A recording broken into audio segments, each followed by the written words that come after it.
Hello everybody, good morning and welcome to Live at the Waterhole, where first up we're coming to you from the Afrikaam Kamfersdam, just outside of Kimberley. My name is Ralph Kirsten, and well, Kimberley is also known as the Big Hole. Why, you may ask, is because 150 years ago the site of the Big Hole was a featureless flat-topped hill. When word spread that diamonds had been discovered, thousands of prospectors armed with nothing more than picks, shovels, and hope descended on Kimberley and created the largest hand-dug excavation in the world. There's something interesting about this particular spot. Obviously, this isn't in the Big Hole, but it is indeed nearby. And of course, we'll have all sorts of different locations. We have all the Afrikaam dam cameras, as well as the Okukuyu Dam Cam in the Etosha National Park of Namibia. We'll also be going to Jamala in the Madikwe Game Reserve. That's in the northwest province of South Africa. There's King's Camp. That's in the Greater Kruger, as well as Djuma in the Sabi Sands of the Greater Kruger as well. Now, as always, please don't forget that this is a live and interactive experience, so we'd love for you to jump on board with us and send us through your questions and your comments. You can do that by going on the WildEarth website and registering. So straight away, we've got lots of flamingos, and always lovely to see them. There's greater and lesser here, more so of the lesser, but there's both species present. We also see the pied avocets normally foraging around the shoreline, and yesterday we had a grey heron as well. Yesterday was an elephantastic day. It was full of elephants, particularly at Jamala. Nancy, thanks. You're first up. Well done. You are very welcome with us. And thanks for your comment. Good morning to you too. So as I was saying, lots and lots of elephants, particularly at Jamala in the Madikwe Game Reserve. There was over 100 of them, I'm sure. And we ended with more arriving. So I wonder what's going to be on the cards today at the Waterholes. You'll have to sit back, relax, and see what comes down.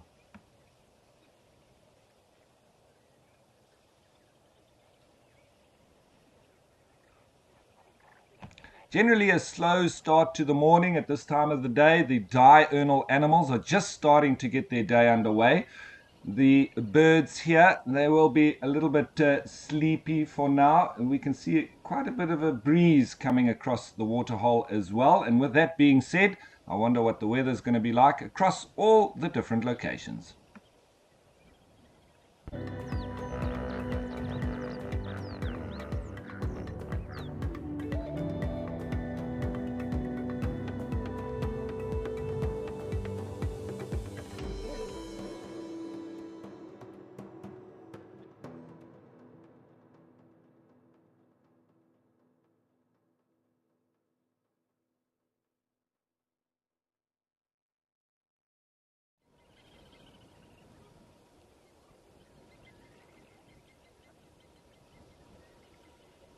So it seems a little bit of indifferent weather across the different locations. There's a bit of rain about, lots of overcast and cloudy weather too, with some sun as well. So we'll just have to see where the animals are most active.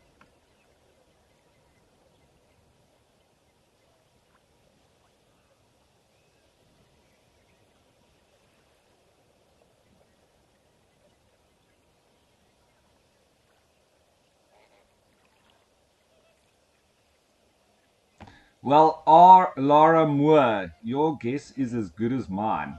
I think we'd have to do a bit of an equation to work out exactly how many flamingos there are. But I'm going to hazard a guess at around 72.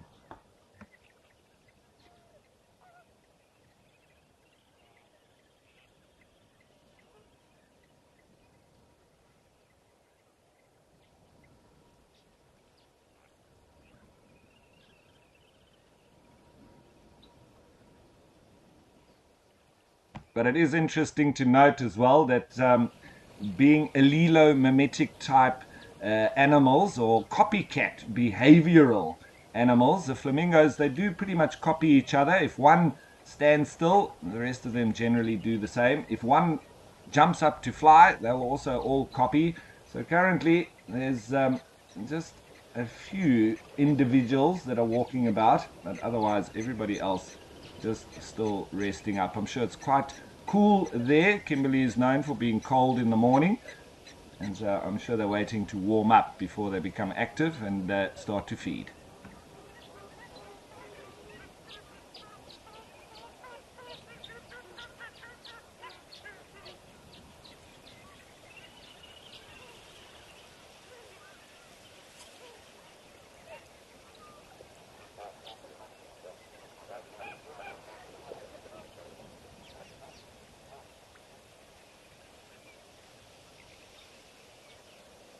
So, Badger Bud, I think you might be right, but because they're protected here, and there's an environmentalist that rescues flamingos, especially when they're injured. But I'm not exactly sure if this is the one that you're speaking of when they were rescued during the drought. But there is a lot of rescuing going on here, and they keep a close eye on them. And it's lovely that we do have this camera now, so we can alert them if there's any injured birds. So if you see any, let me know, and we'll pass on the message.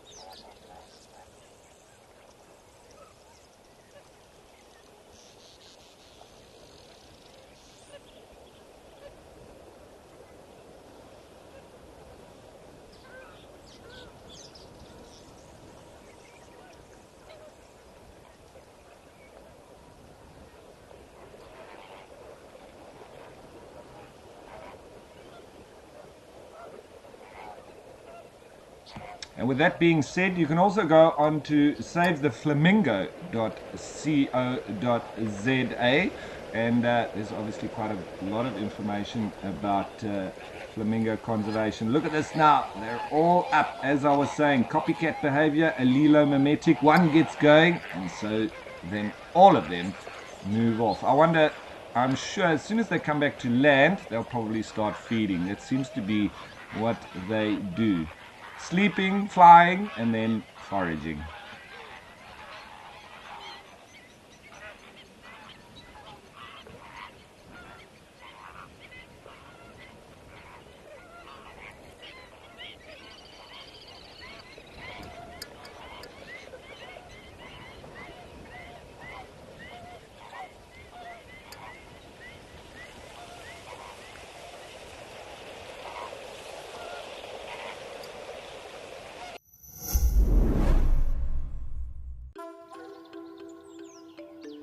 Are you a cat enthusiast? Here at WildEarth, we share this feline fervor. However, our cats are a little more fearsome. Bring your favorite feline friend along and join us as the WildEarth prides come roaring to your screen in an epic 3-day lion special in celebration of World Lion Day.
where to look in amongst all of these individual birds.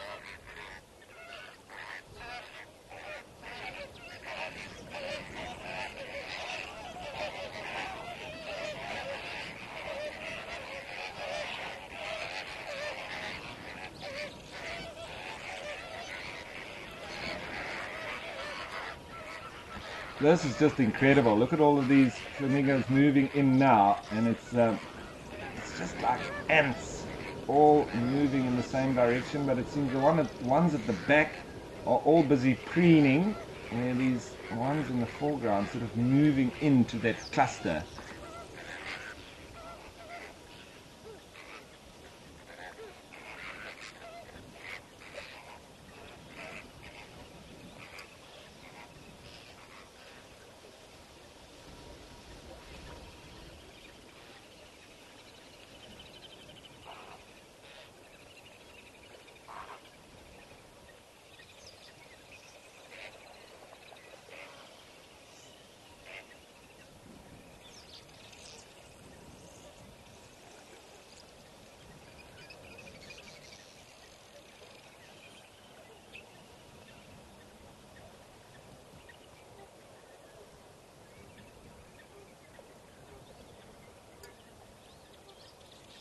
We have a very well-known local artist in South Africa called David Kramer, and he sings a wonderful song about Tommy Dippenaar, the local Evil Knievel, and how he flew his car over the Kimberley's Hole.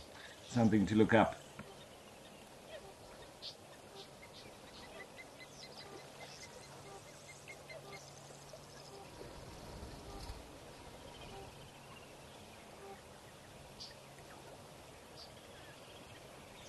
And now all the heads are up and the movement again. This is just incredible. And as I say, very hypnotic.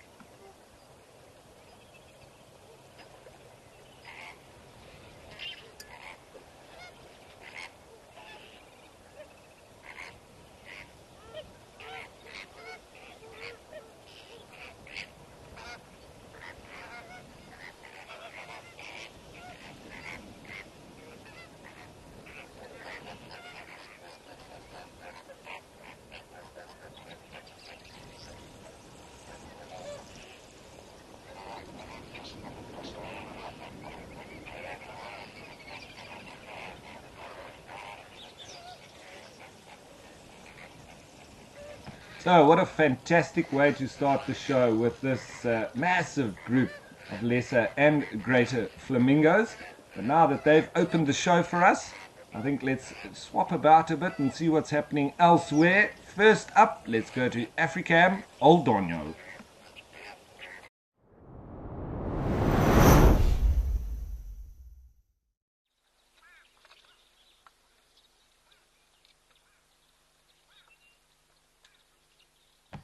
And with a wonderful perspective of this particular camera at ground level, it just makes for amazing sightings. And the sounds, because we're so close as well to the waterhole. So when the zebra are drinking, when the elephants come down and start spraying, it's just incredible.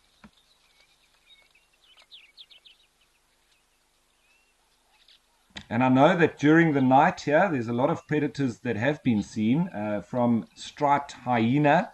And I think it was maybe last night or the night before, there was a cheetah that drank here as well. So it's worthwhile checking out these cameras even outside of the show times.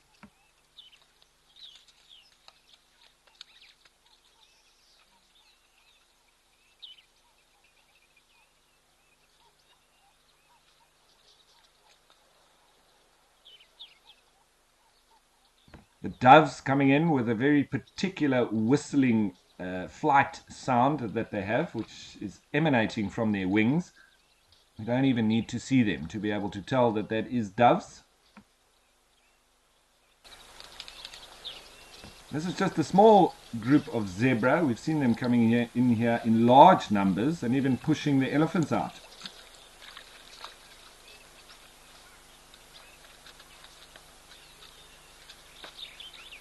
Kathy Lee, thanks for preempting it. Yes, indeed. Happy World Lion Day. So hopefully we'll get some lions down at one of these water holes at least. That would be fantastic. And the first time for me seeing lions during the show live at the water hole.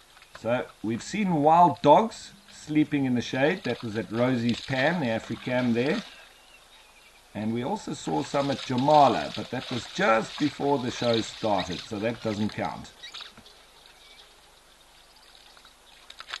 And the other predator was a bird. We had a bateleur eagle that was feeding on the monitor lizard that was dragged up the Tamboti tree by Marips, the young male leopard, and that was at Juma.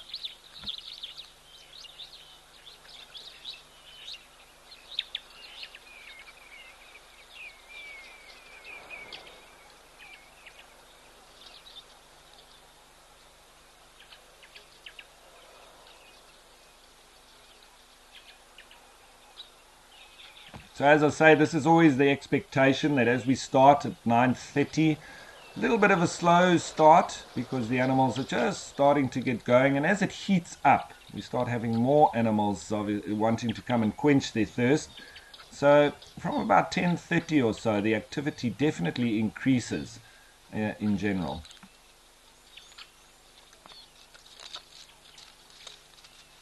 A couple of warties coming in now. Seems like two youngsters, not really old individuals.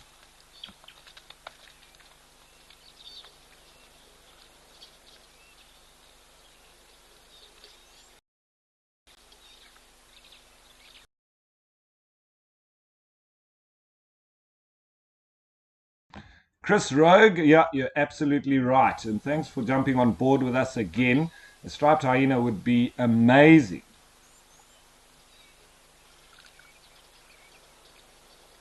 Unfortunately, a little bit of breakup here in the picture, so we might need to head back to Kamfersdam.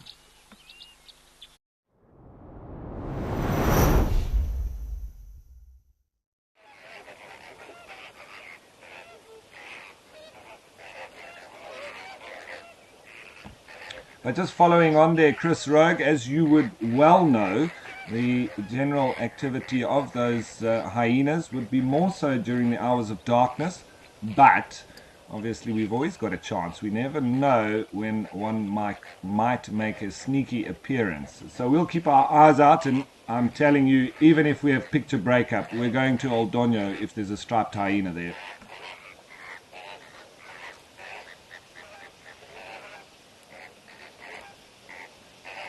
But for now, back to our comical flamingos. Keeping us entertained. I still don't know where to look.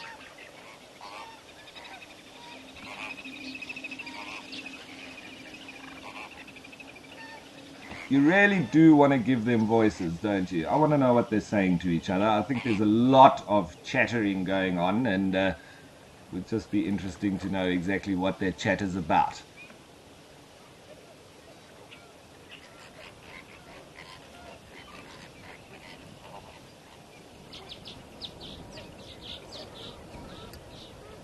Yes, indeed. Director Nadine made a good point. I wonder what accent they would have.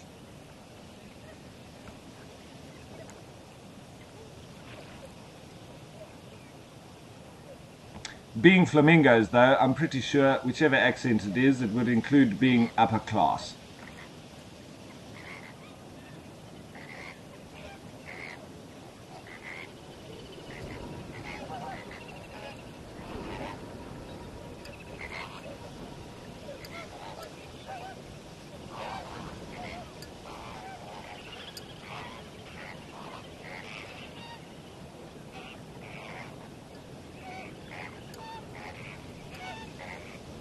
And if you keep your eyes on one bird, especially these ones with the long necks now standing straight up, they're going left to right, really having a look around.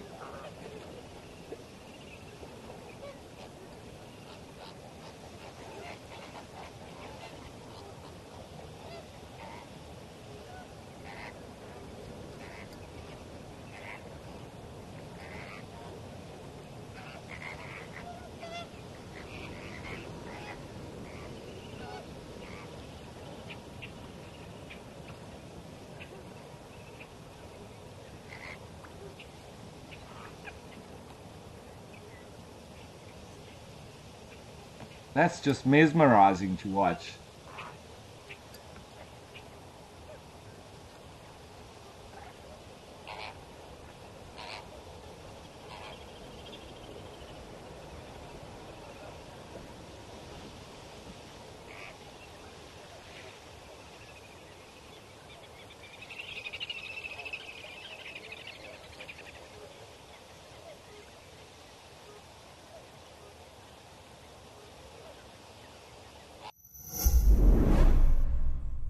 Are you WildEarth's biggest fan?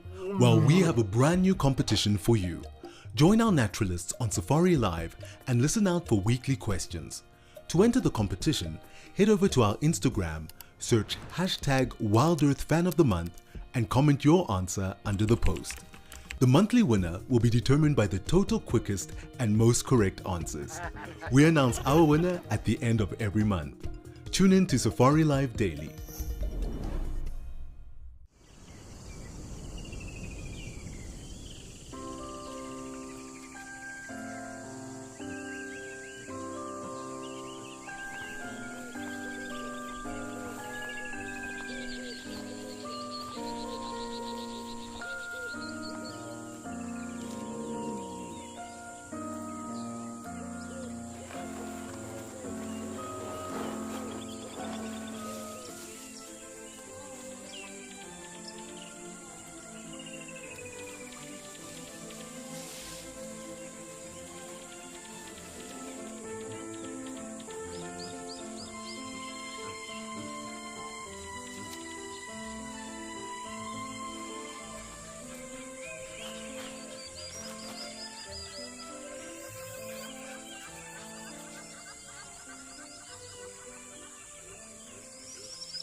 So it does in fact look like the morning has begun in earnest, with a lot of the birds now foraging.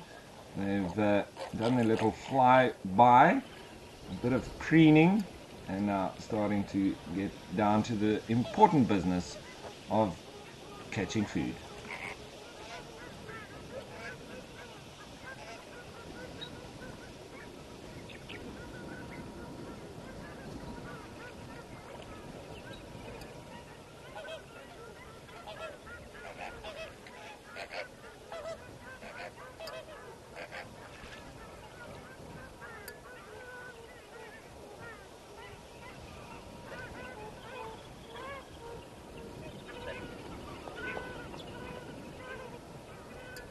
So flamingos obviously prefer shallow pans or flays, as we call it, because it's perfect environment for them to build nests as well as to forage for the blue-green algae and little shrimps that they feed on. So it's imperative that it's relatively shallow and that it has these particular requirements.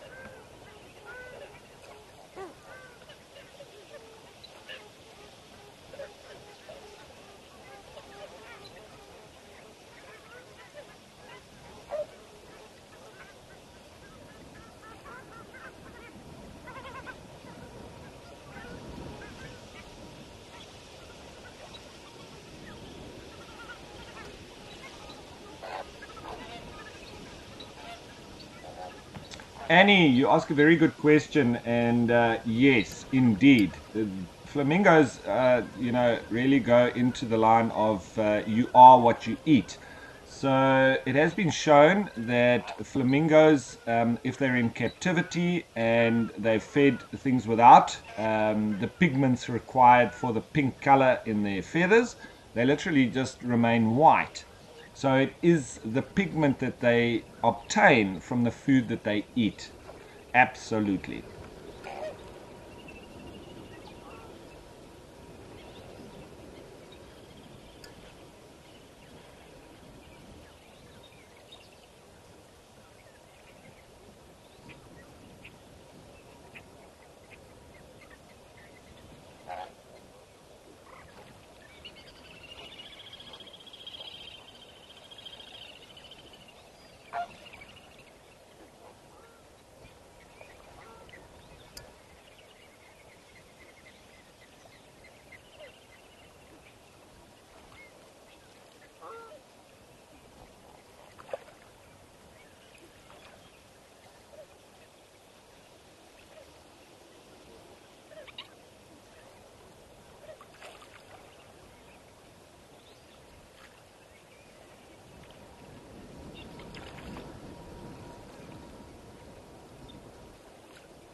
Right. So Jamala yesterday stole the show with all the elephants that were there, and it seems like the place is delivering once again. So I think it's time to head on over there.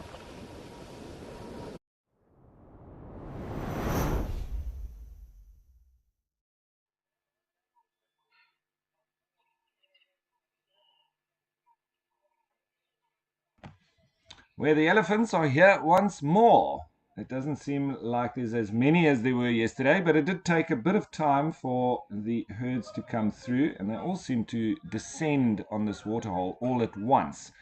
It was around about 11 o'clock that they started to come in, but there were some elephants here quite early as well.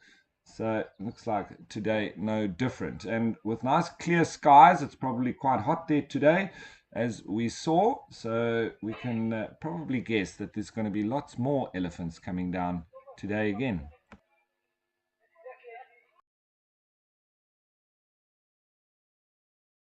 And it's just amazing to watch different herds when they descend on a waterhole at the same time and the interactions between them. Yesterday there was a bit of nervousness as the herds began to arrive, but shortly after that it did all calm down, and then there was lots of playing in the mud, rolling about, splashing around, and it was just fantastic.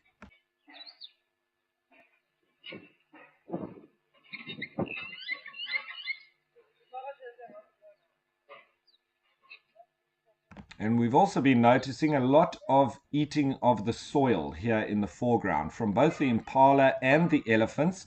And yesterday there was quite a lot of it going on from both species. And my thinking is that because it's in the winter months, it's very dry. You can see in the background there, it's extremely dry. And so the food quality is probably very low now. And the animals looking to supplement their diet by eating this soil there in the foreground and getting the mineral salts that they require.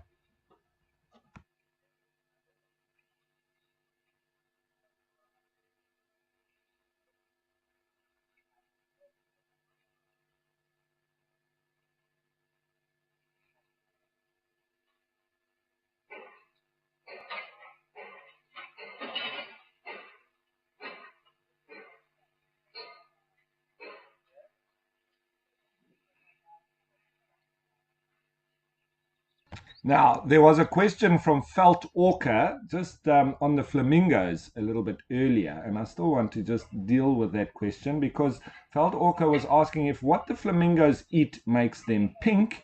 Why are some of the flamingos there pink and others white, yet they all eat from the same source? Well, Felt Orca, that's a good observation that you've made there. You'll see the lesser flamingos are the ones that you can see more pink on them, and that's just on the outer parts of their wings, etc. Uh, that shows more pink. The greater flamingos look more white, and they're obviously a lot bigger. Those were the ones with the very long necks, and they were looking left and right, left and right. They don't show as much pink on top of their wings, but when they outstretch their wings, the pink is underneath. So it's actually the two different species, I think, that you're identifying there. And that's why you can see some looking pink, some looking white. But when those greater flamingo flap their wings, you'll see the pink is underneath.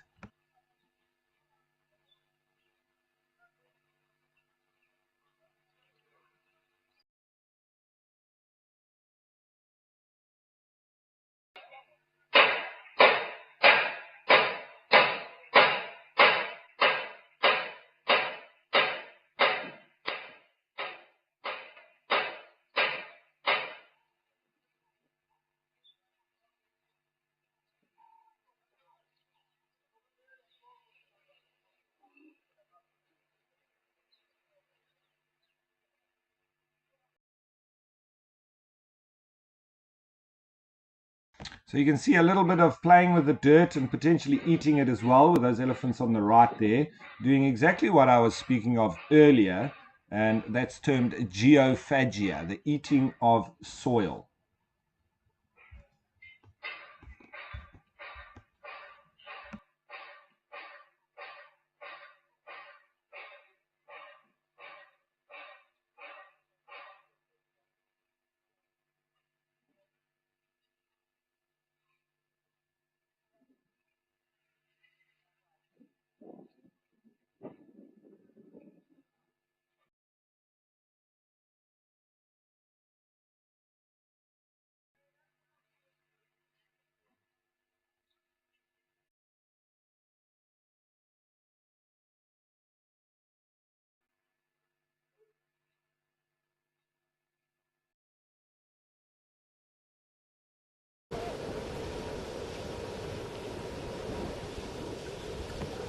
Alrighty, so just a little bit of break up there once again. So we're going to back to our trusty favorite, and that's with the flamingos at Africam Kamfersdam.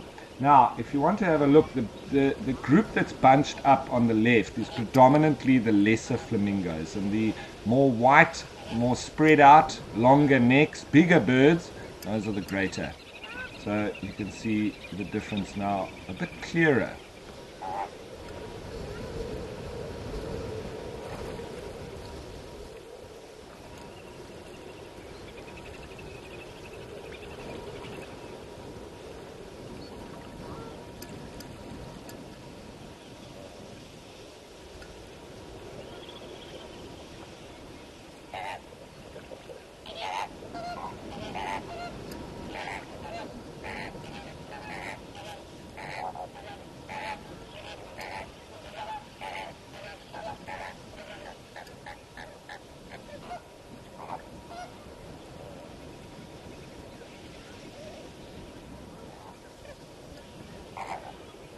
And it also looks like the lesser flamingos are less inclined to be active early in the morning. They're all still half asleep, I think, and the greater flamingos are the ones active first up.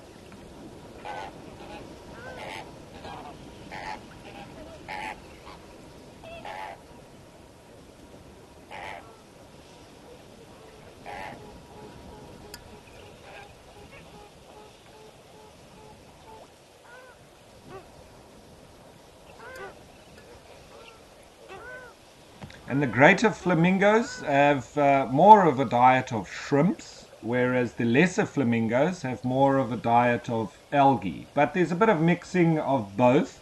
But as they walk through the shallows, they stick their head down into the water and they turn it upside down and they churn the mud up with their feet.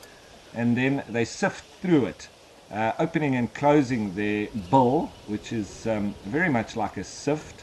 And then in so doing, take out the food that they require from the mud.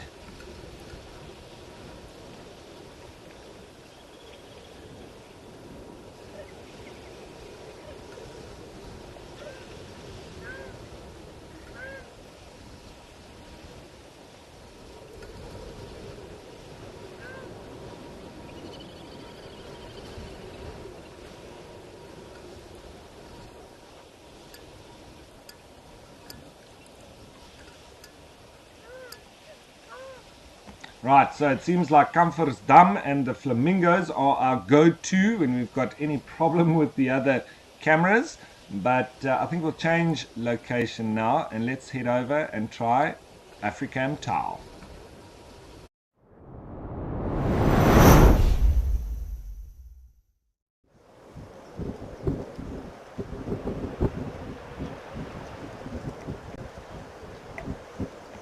So also in the same reserve as where Jamala is, in the Madikwe Game Reserve, Northwest Province of South Africa, but just a different part of the reserve. And here we can see 4 nice big crocodiles out of the water. This time of the year, this is generally what you see crocodiles doing, out of the water, trying to warm up. I'm sure that water's rather cold. So being ectothermic and being reptiles, that's what they need to do to get any energy. And a nice grey heron just overlooking them like a peanut gallery.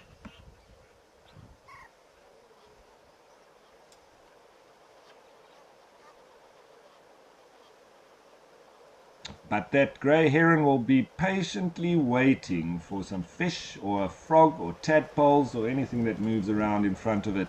Dead still. A stealth hunter.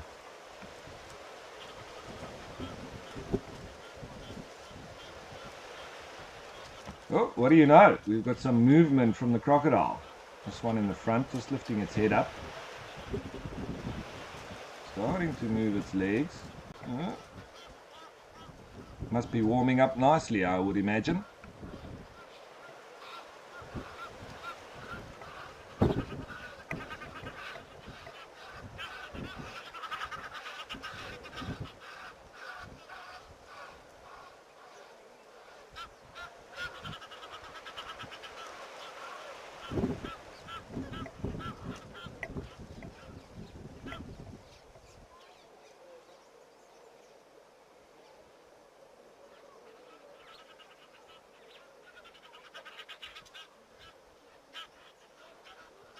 Watch the heron. Looks like... Oh!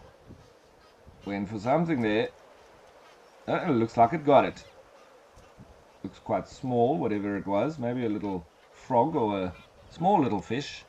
But we have our first hunt.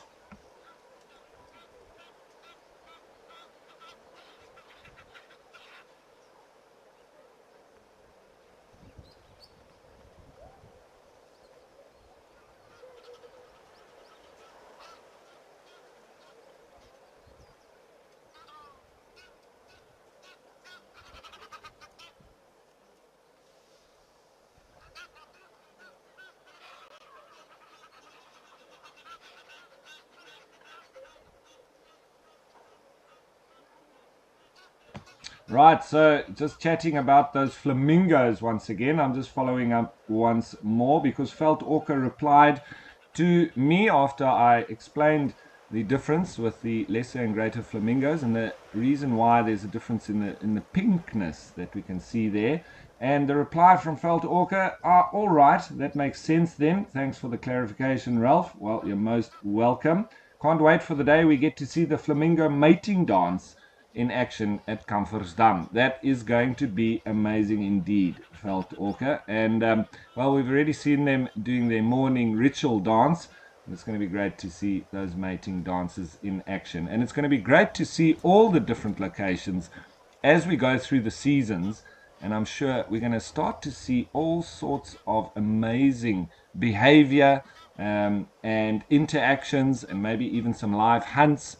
It's just one of those things. It's like fishing. We need to be patient, and we're definitely going to have some wonderful days at the Waterhole. I am 100% sure of that.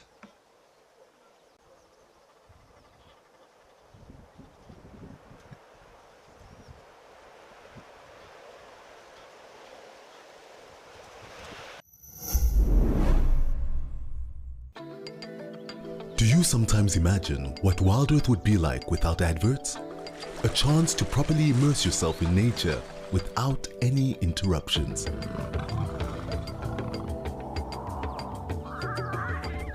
Sign up to be an explorer for a small monthly fee and you can truly escape into the wilderness.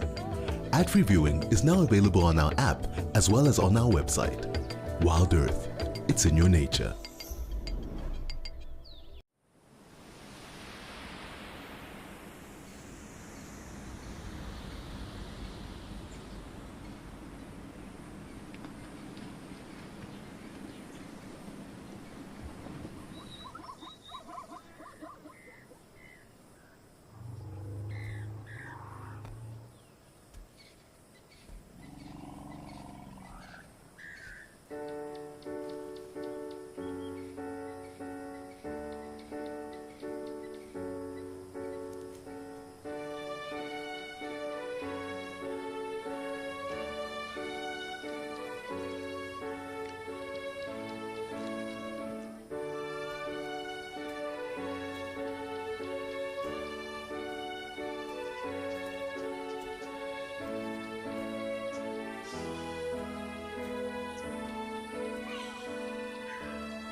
I must say that herons are probably some of the most of patient birds out there.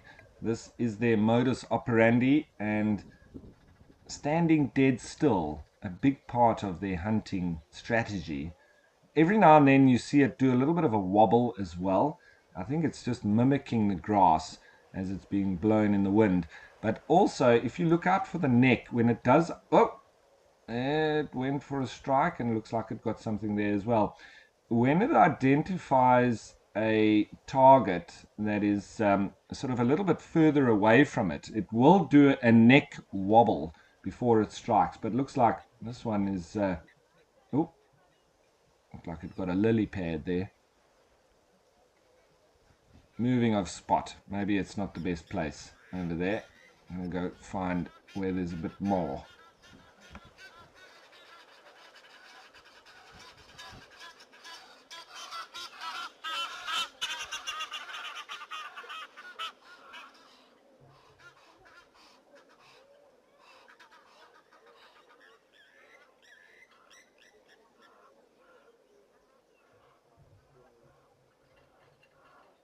And you saw there also just having a little look up at the sky. Well, it's difficult to tell whether it was looking straight down or straight up.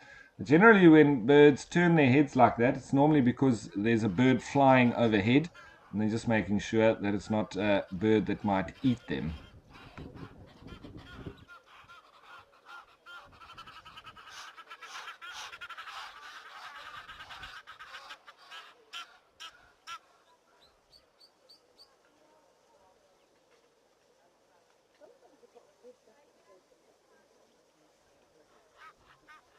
And so another bird with a very long neck in this grey heron. The flamingos as well, but very different in flight, where the heron tucks its neck in.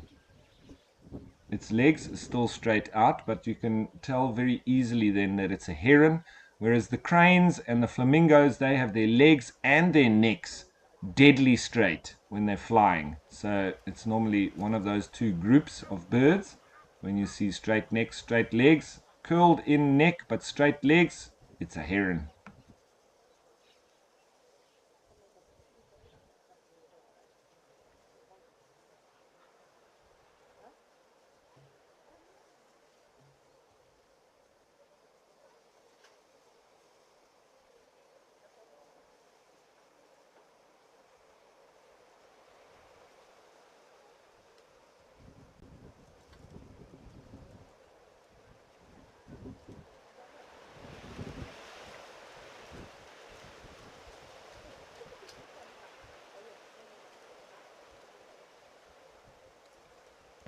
So, Jackson, yes, crocodiles will hunt birds. I've seen them hunt guinea fowl, also geese, and even they will take the likes of heron. It just depends on how hungry they are, Jackson, and how much calories that they need. So, it's normally the younger crocodiles that will go for a much bigger range of food from, when they first hatch, they eat things like tadpoles, tiny little fish. The tadpoles are normally very easy to catch, so they eat that and small little crustaceans that are or invertebrates that are in the water. Then they move up and go for small fish and then start eating catfish,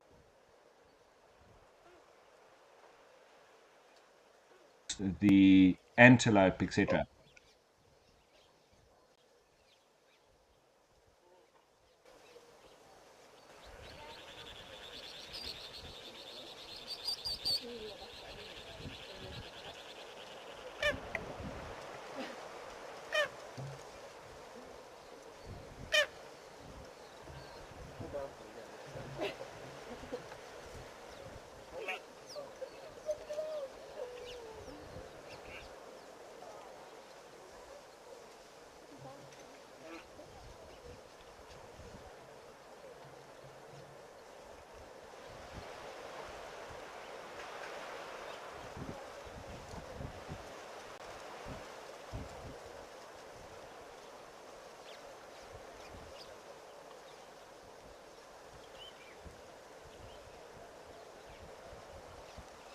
So yes, once the crocodiles get to this big size and a bit of a later age, they aren't as sort of whippy and snappy as the smaller crocodiles. So they generally find it more difficult to catch the likes of birds. It's the younger crocs that do that, and they also frequent in the reeds and so on, and they can go a little bit more unseen. Once they get big like this, they start to almost only go for antelope, and then it's a nice big meal as well because they are a little bit more clumsy, and to launch themselves out of the water at birds becomes a lot more difficult. So that's what I've sort of seen in my experience of the evolution of the life cycle of a crocodile. starting off with those smaller animal prey, and then later on, as they get bigger, they go for bigger animals as well. It does make sense.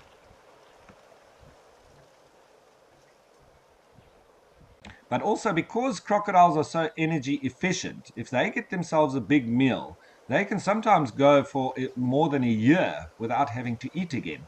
So if they get a impala or a wildebeest or something like that, they can gorge themselves, and then the energy efficiency is just amazing.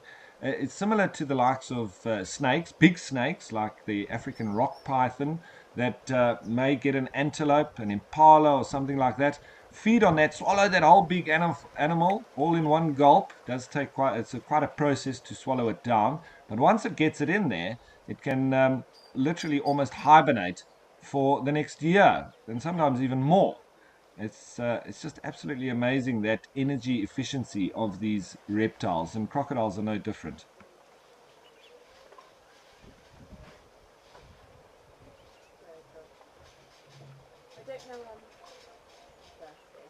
Lots of blue wildebeest now coming down. And there's just a South African shell duck there on the right. But otherwise, it's all wildebeest. I think there was a waterbuck there as well, but it's really being outnumbered now.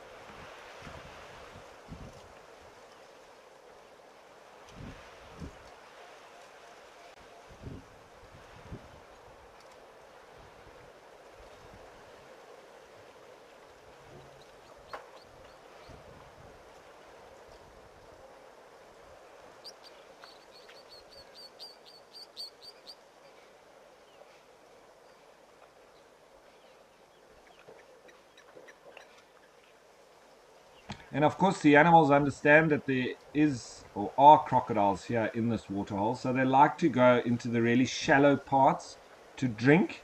It does make it a little bit more difficult for the crocodiles to sneak up on them because they would break the surface of the water. But we oppose that to Okukuyo waterhole, where there hasn't been, or there's never been crocodiles in that particular waterhole, and the animals, they've known this, they've learned that there's no danger within, so they go swimming and have an absolute ball in that waterhole. But you won't see it generally in all of the other locations. The elephants, of course, they don't worry about crocodiles, so they go in. The buffalo too, the big buffalo bulls especially, not too concerned with crocodiles. But I have in the past seen crocodiles taking buffalo out, but the water needs to be very deep. So unless it's that, the buffalo do like to go and wallow in the water and aren't too concerned about crocodiles.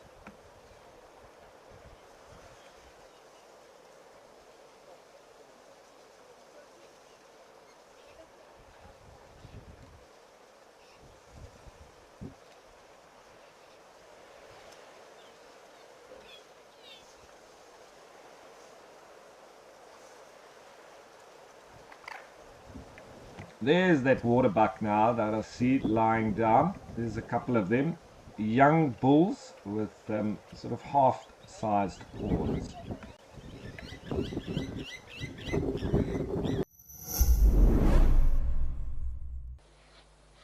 Welcome to Africam, your window to Africa's wild spaces. Immerse yourself in the captivating sights and sounds of nature. With our high-definition cameras, you'll feel like you're right there in the heart of the action, where every moment is a surprise waiting to unfold. Join our global community of wildlife enthusiasts as we witness nature's drama unfold in real time.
So wow, there is a lot of wildebeest here, and you can just see by the amount of dust that they're kicking up as well. It's very dry, so we do hope that it's not too long that they get some decent rain here in Madikwe.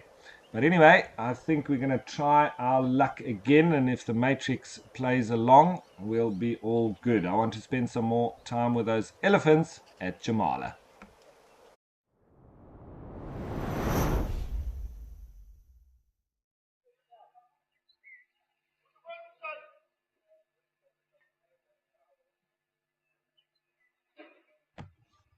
Where it's just a little bit of a different part of Madikwe Game Reserve, but just as dry. You can see these elephants are indeed feeding on the soil. You see them just prodding it about. They do blow it a bit. They're obviously tasting it. It's not like they want to take huge chunks of soil. They want just, a little bit, just supplements.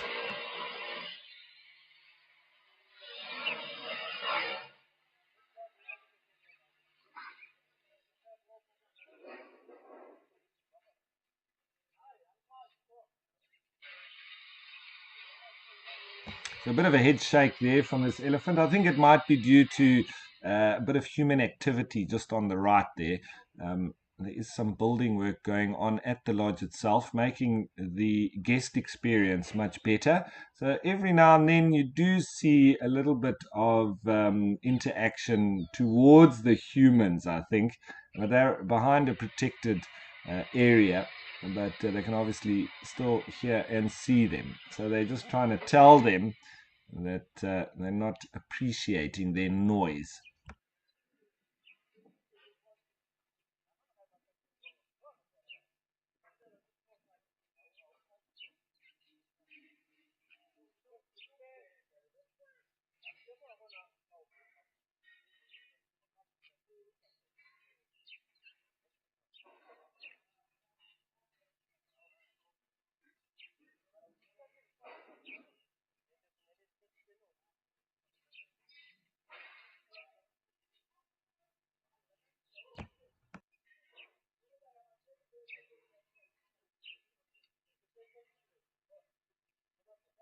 Well, Alan, in the UK, I'm glad that we can show you some baby elephants because sounds like you really love watching them.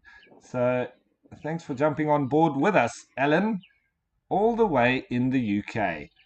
And lovely that we can bring you these African pictures right across the world. It's just a wonderful concept.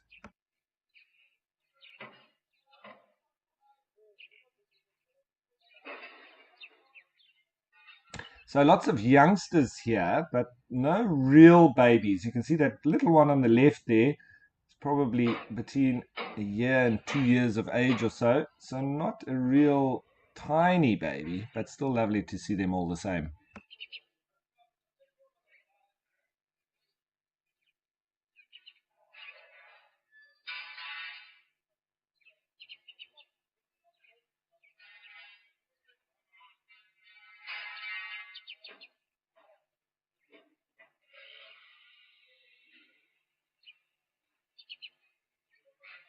So I was chatting about it yesterday as well, and we have chatted about this in depth in the past. But we're looking at about 75,000 hectares of open space here in the Madikwe Game Reserve. It's fenced on all sides, and the population of elephants is now exceeding 1,500. So the impact on the reserve itself is quite heavy, and a lot of researchers saying that they are now starting, going over the edge of being too many, overpopulated. But it's the conundrum. What do we do with the elephants? Culling procedures is now socially not acceptable. It's a very expensive exercise to try and shift elephants. And in fact, most private reserves, national parks are all sitting with the same problem. We have a similar problem with lions as well. When there are, exponentially more of them on a particular property or reserve or national park, it becomes a problem what you're going to do with those animals. And so they've obviously tried to slow down the breeding cycle of the animals in all of these instances, be it lions or elephants. But then it does have a social impact on the populations themselves. When females aren't becoming pregnant anymore, they can, lose ranking within their breeding herds. And you have a similar sort of mental problems with lions as well. When females are not becoming pregnant, they're not giving birth.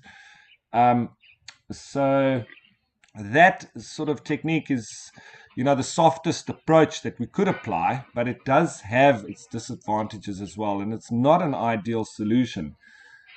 But what else can we do? They want to try and open up corridors between Madikwe and the Pilanesberg Game Reserve, and they try to do this elsewhere with different parks as well. I know in the Eastern Cape, they want to try and link up Addo to a lot of the Addo Elephant National Park to a lot of the private reserves, and in so doing, drop fences and allow more mingling and natural cycles of the animals.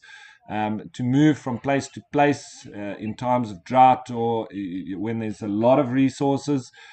But there's no real solution at hand. Once the populations become overpopulated, it's a difficult problem to be sitting with.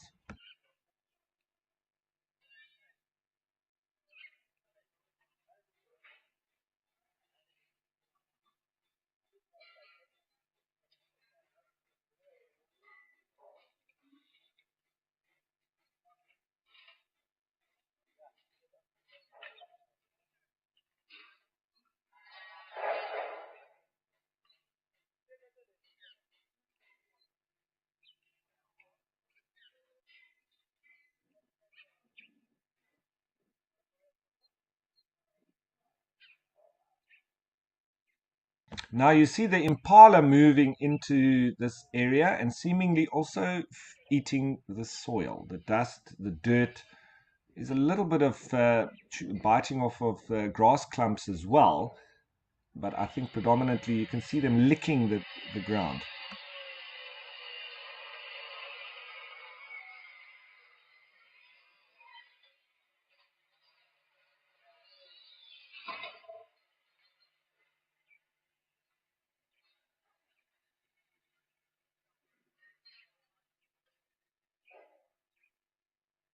We very often see animals doing exactly the same at termite mounds because those are nutrient hotspots. So, Luke, yeah, it's not a bad day job, what we do as naturalists. It's not always easy as well. There are pros and cons, but Luke, lovely comment, and thanks for jumping on board with us. But yes, I have to say that I could have a worse job, that's for sure.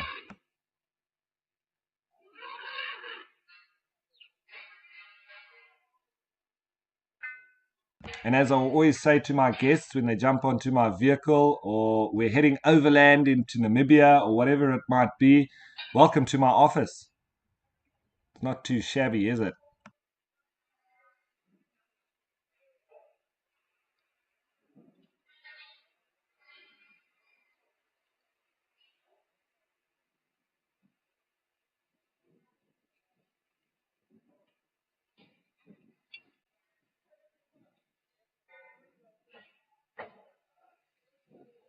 Something chased those impala off and looks like a little bit of a disagreement with the elephants, but I'm sure that'll all settle down. They're going to finish up their drinks, I think, and then they might be moving off.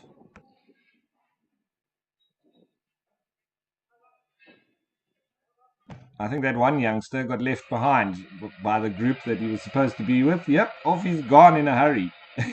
Wait for me.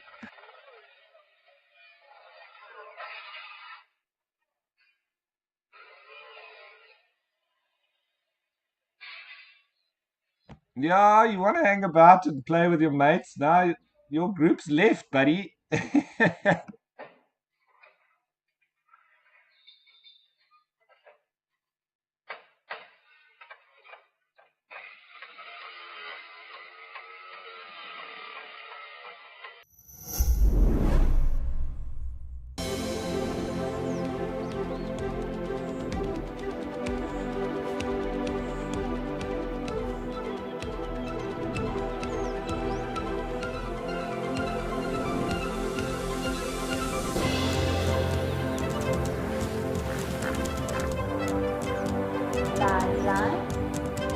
those sounds just go straight through you.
I think these two young elephants are going to gang up against these impala. Shame. Easy targets and chase them off. The youngsters do often practice their charging skills on less suspecting species and smaller animals. They can be bullies sometimes, but it's quite funny to watch. Look at him showing off. He got rid of those impala. Well done, buddy.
Alrighty, so looks like the major part of the elephants have left for now, um, but I'm pretty sure that there's going to be lots of them back later. So I think let's just jump around a little bit and go to a waterhole that we haven't been to for quite some time, and that's at King's Camp.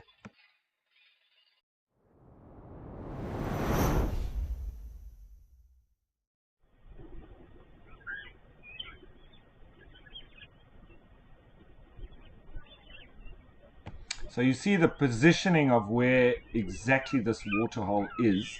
It's in the Timbavati, sandwiched in by the Manyaleti and the Greater Kruger.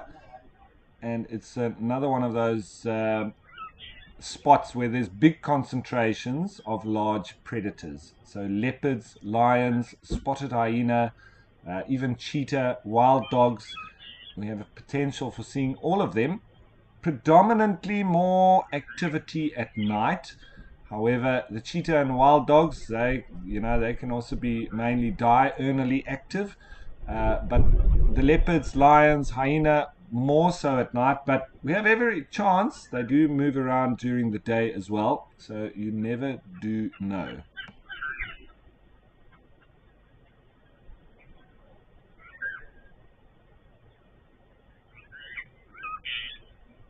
See a little bit more overcast here as well. It's not quite as clear as it is at Madikwe.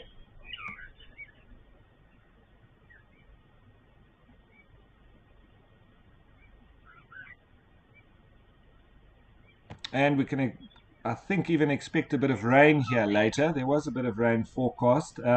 And interesting to note that we're starting to go into an El Nino cycle. We just come out of an El Nino, and this is all to do with the heating of waters in the Pacific Ocean. So we were in an El Nino cycle, and that does then bring with it a lot more wet weather. So that's exactly what we've been experiencing, especially in southern Africa. But in the next couple of years, they say it might be 4 or 5 years or so, we can expect a lot more dry conditions.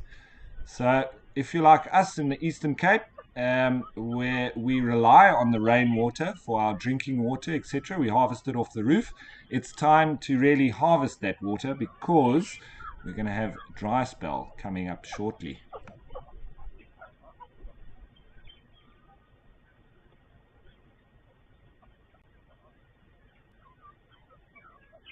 And then I do hope for the likes of Madikwe that they get decent rains there before this dry cycle does actually hit upon us, because otherwise the animals are going to take strain.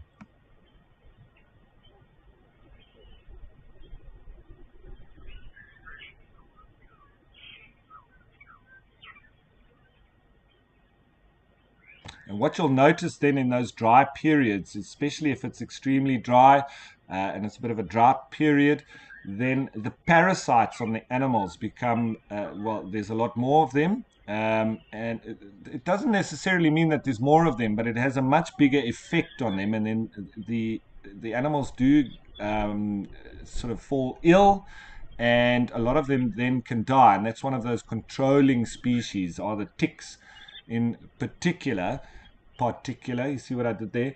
But so when it's very dry and extended periods of dryness, the food quality drops, and so then the health of the animals decline, and then they start falling foul to these diseases that are carried by the parasites.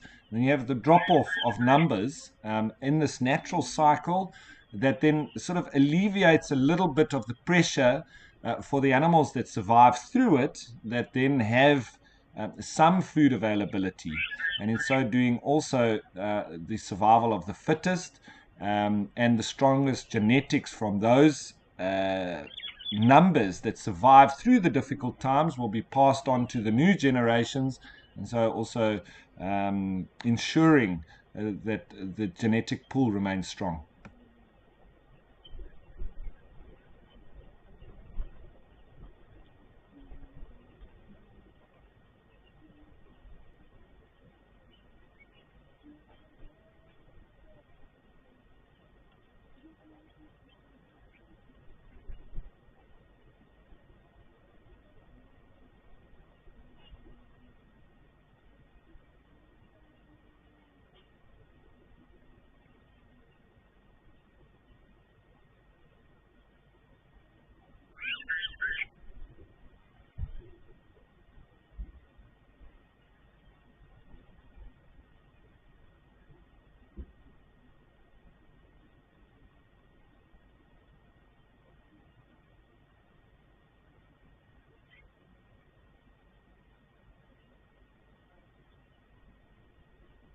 So once again, I just want to remind all the viewers that this is a live and interactive experience. What you see is happening probably between 3 and 5 seconds ago. It's just the time that the signal takes to get through the matrix and to your screens, but nothing is pre-recorded.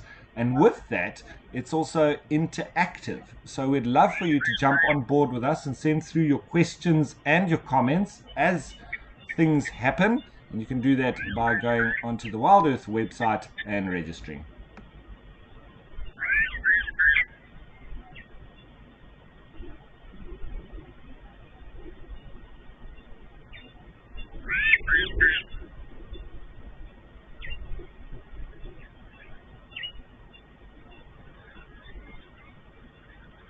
So here at King's Camp, we have had herds of elephant coming through.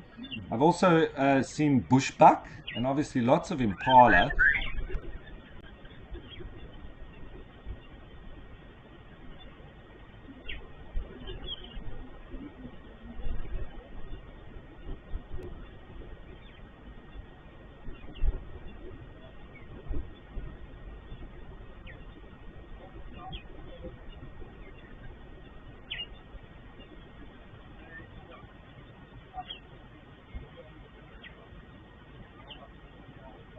Right, so we can always hope that we're going to get predators coming down here. There's food for them, and I've always said and been told by mentors as well when I first started out guiding, if you want to find predators, wait by the food.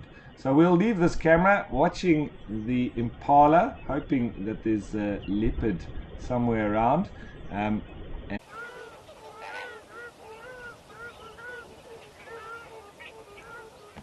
Alright, like I said, a little bit of the matrix playing havoc with us.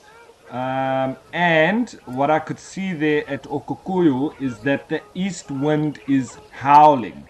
So that might have something to do with why that picture froze there. If you know anything about the east weather in Namibia, you'll understand what I mean. That's a real desert storm underway in Etosha. I hope everybody's closed their windows and battened down the hatches, because that can go on sometimes for weeks, day and night, an incredibly difficult wind to deal with. It brings with it a lot of dust.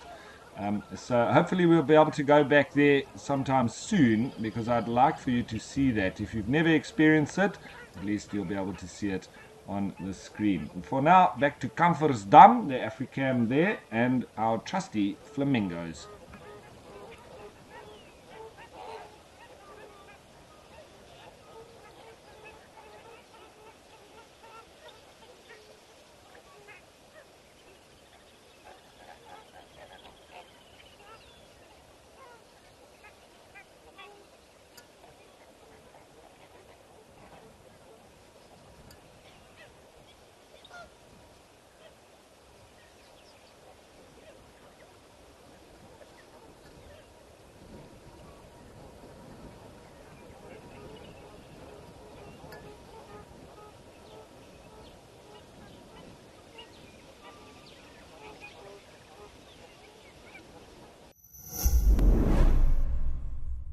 Do you love relaxing at a waterhole with the sights and sounds of Africa all around you?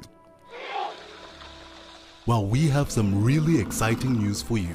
From August 1st, Africam is joining forces with WildEarth to bring the majesty of Africa right into your living room with 9 incredible new Waterhole cameras from across South Africa and Kenya. Get ready to embark on a new journey.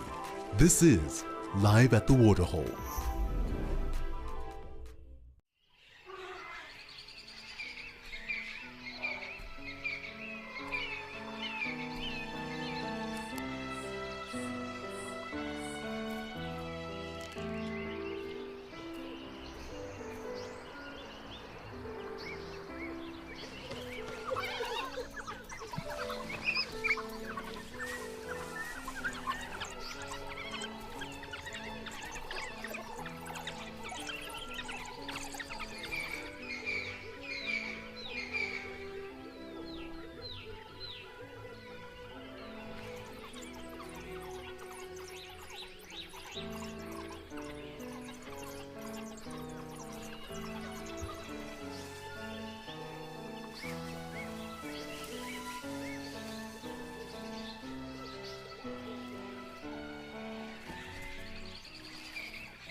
Okay, let's see if the east wind and now the matrix as well will play along. Let's go back to Okukuyu.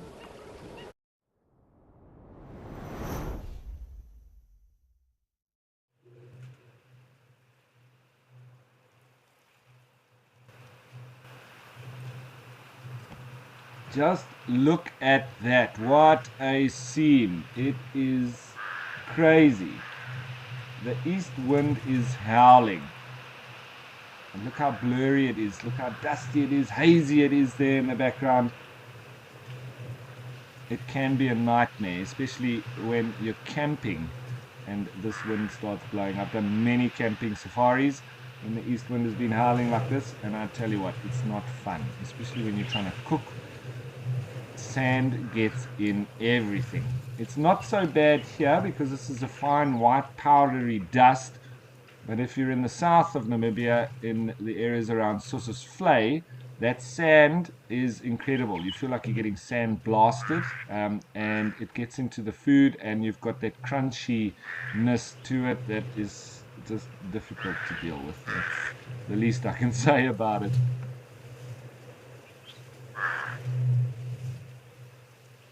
And with this weather, it is also extremely hot.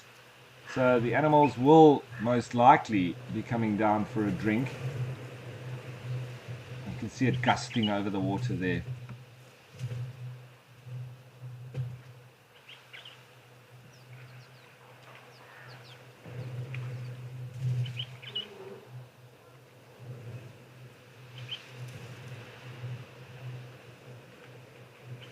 Our usual suspects, we've got springbok, oryx, it looks like kudu as well.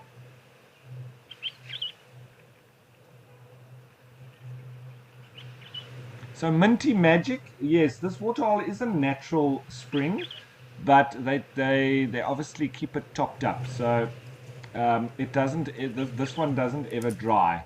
And just on the foreground, where those rocks are piled, just next to the water, that's where the little pump, or where the outlet is for the water that is pumped. So they've just got a borehole here, and they just pump the water to the surface, keeping this waterhole topped up, as I say. And they've done that since the park was proclaimed, just to ensure, because the animals can't migrate to the areas like the Okavango Delta that they would have in dry periods here in the Tosha region. Now we need to keep water availability for them with the very vital resource that it is.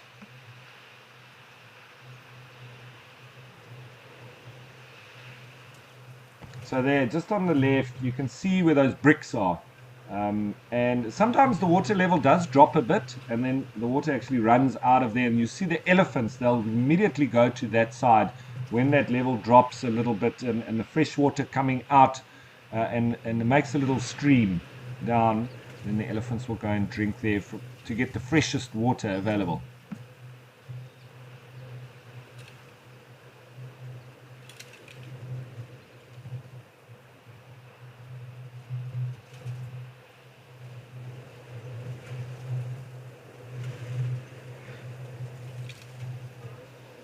Now, in the 22 odd years that I've been coming to this waterhole, it's probably the fullest that I've seen it, but they've also had very, very good rains in Namibia. So I don't know if they've overfilled it, or if it's just as a result of the rain that's topped up the water table and it's keeping it nice and full. Either way, this is a permanent water body, although it is topped up artificially.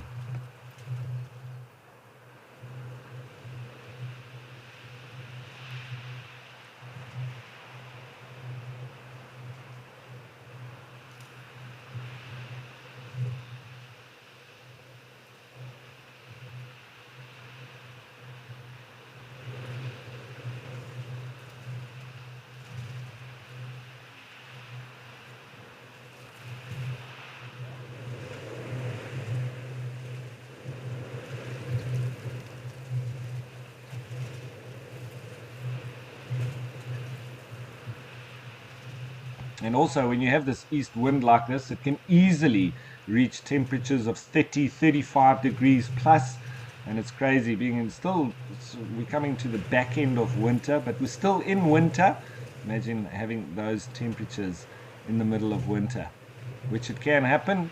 June, July also, we do get these winds as well, but they seem to increase as you head into sort of August, September, and sometimes even into October, because that historically would be bringing the rains from the east coast and Mozambique, and bringing it right across southern Africa, and then the rains would in general arrive in Namibia every 5 to 10 years.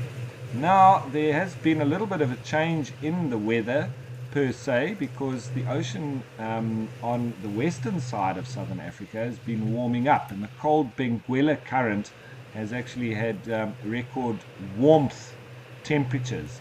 So there's actually been rain clouds forming over the coast of Namibia and falling in the towns of WildEarth, Walvis Bay and Swakopmund, in the areas where traditionally or historically these regions would have zero rainfall. One of the only places on earth that records zero rainfall. But in the last 10 years or so, they've been starting to have rain form right there and fall in the town. So they also used to have salt roads because it never rained, so they just crushed salt crystals and flattened that on the road. Makes excellent smooth surfaces, but if it rains, it's terrible. It turns into slosh, and people were getting stuck in the main roads in town.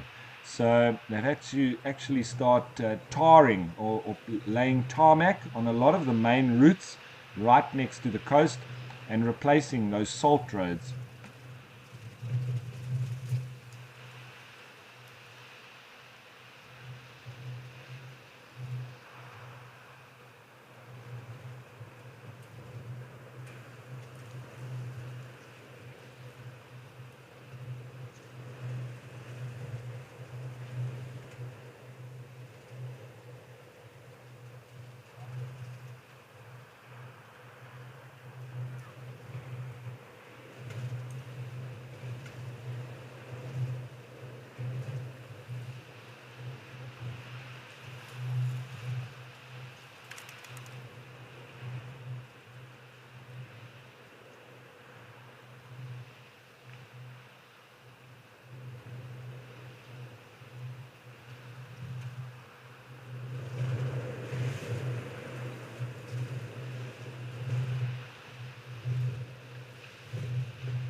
Okay, I think we're going to leave these animals with this desert storm currently underway in Etosha.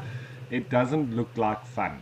I'm sure we'll check in a little bit later, hopefully with some elephants that may come down, or the Umbika pride of lions. That would be wonderful. But there is a wonderful little sighting going on at Jamala, so let's head over there.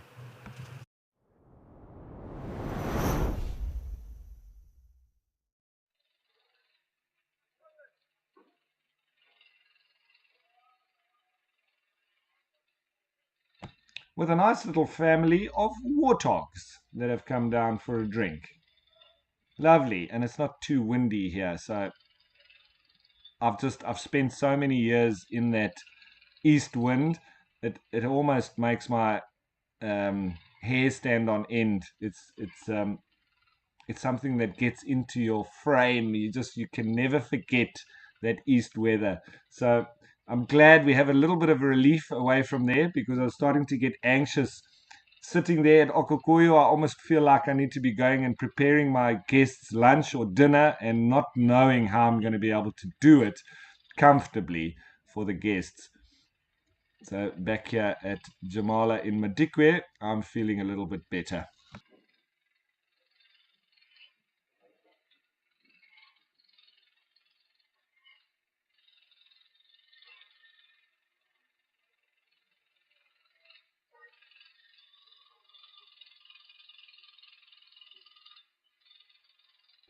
So how many? It looks like we've got 4 little piglets there, and maybe an older sibling, or maybe just another individual that's joined them.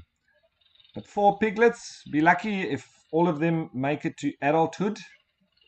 Warthogs can have up to 8 piglets in one go, which is incredible. And sometimes they can give birth up to 3 times a year. Mainly it's twice, but they can give birth 3 times a year, and that's 24 piglets if they had to have the full quota. And they do supply a lot of food to the likes of leopard, particularly young leopard and lions, and most of them do get taken out. It's quite successful if 1 or 2 make it.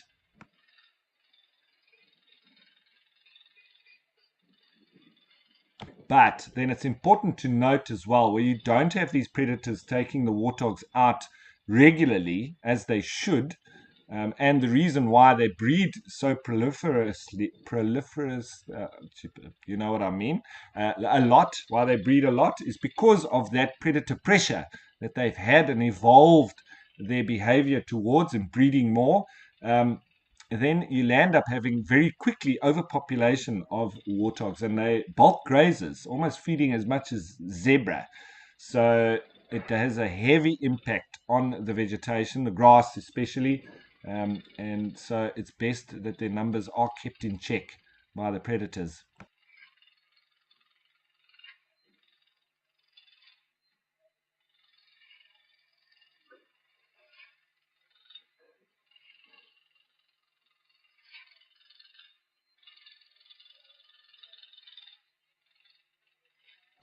So just having a quick scan, we always want to make sure that the elephants aren't coming down or anything else special.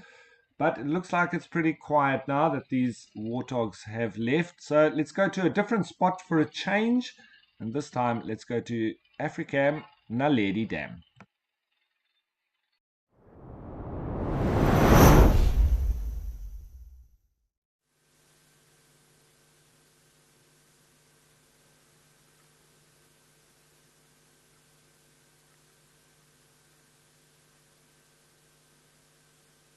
So this particular spot being in the Olifants West Nature Reserve, also in the Greater Kruger. But we have had quite a few animals here, mainly impala as well. But we've just gotten these Africam cameras, so I'm expecting us to see lots of amazing sightings at all of these particular spots. And you can see where these impala are walking through. That's an obvious elephant path. You can see just by the wideness of it and the amount of yellow color to it as well. I always call it the yellow brick road when it's an elephant path. And so that does indicate that the elephants come through here regularly.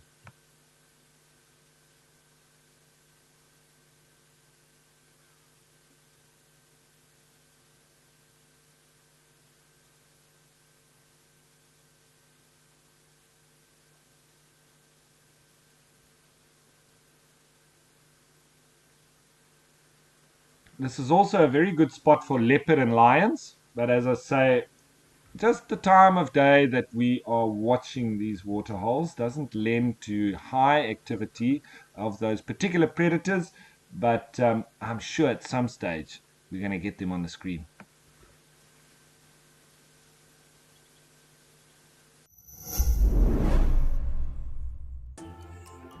Not everyone gets excited to hear a leopard chuff, spot a pangolin, or see a real impala rat. But if you are wild about the wild, you can become part of a community of like-minded nature lovers and share authentic wildlife experiences with the world. Join the Explorers Club and you will also enjoy the many benefits that come with it too. WildEarth Explorers, it's in your nature.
So our mission here at Wild Earth is to connect the world with nature. And if you'd like to help us in our quest, however small the contribution might be, you can go onto the Wild Earth website and click donate.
So always lovely to see the animals in their natural habitat and not knowing that we're watching them. And to see impala in this kind of state, it's just wonderful because it's a totally different impression that you might get when you're there in person, on foot, or with a vehicle.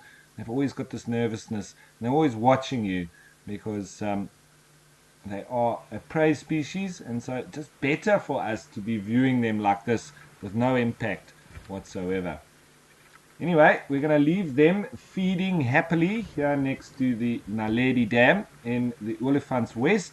I think let's try once again. Matrix on our side. Let's go up to Kenya and Old Donyo.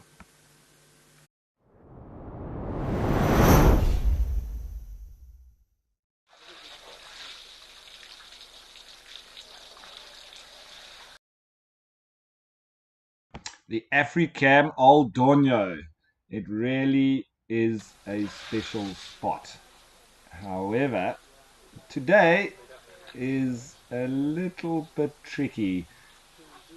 Just got a little bit of break up there, but let's just see what happens.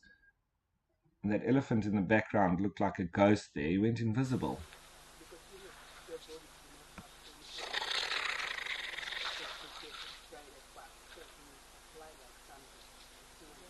Some really big individuals here with lovely sets of tusks. There's the one bull that's called 1 ton. No prizes for guessing why, but he's got huge tusks, and the left, I think it's the left one of his tusks is a bit broken. I don't see him here for now, but he might be that one that's just behind the closest elephant to us. I don't think it is, but all of these individuals have lovely sets of tusks on them anyway.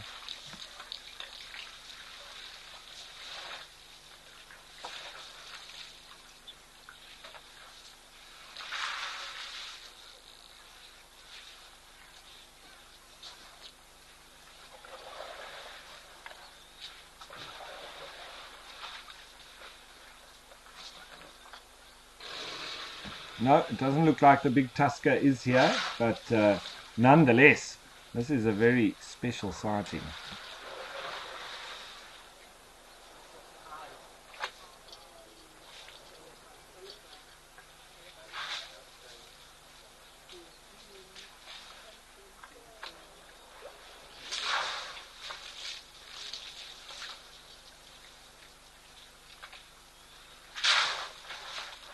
Greetings to you too, Gorilla. Lovely to have you on board with us, and nice that you're here with this beautiful group of elephants. And I think nice to just be quiet now and listen to the sounds.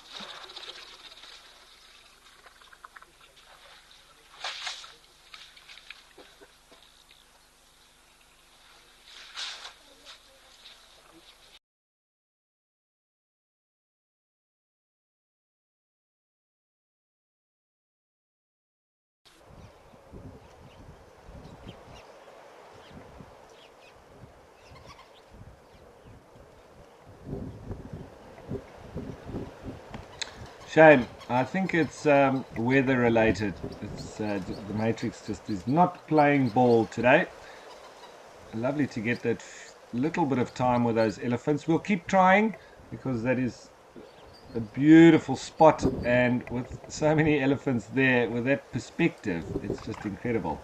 Anyway, we've gone back to the Africam Tower, also in the Madikwe Game Reserve, not too far from where Jamala is, where the wildebeest seemingly just having a bit more of a relaxing session now. They were all down drinking earlier. They do like to dust bathe as well, so we see them doing that where they are, and they do need to spend time ruminating. So in the early parts of the morning, they've probably been out collecting the vegetation that they require for their energy, but now need to spend an amount of time resting up, and I say resting in inverted commas, because they need to lie down and ruminate.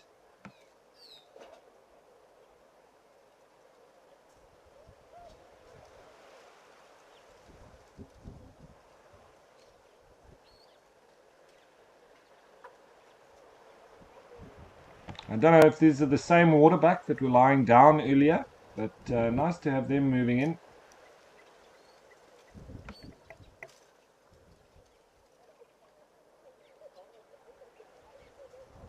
And it seems our grey heron is still on the hunt.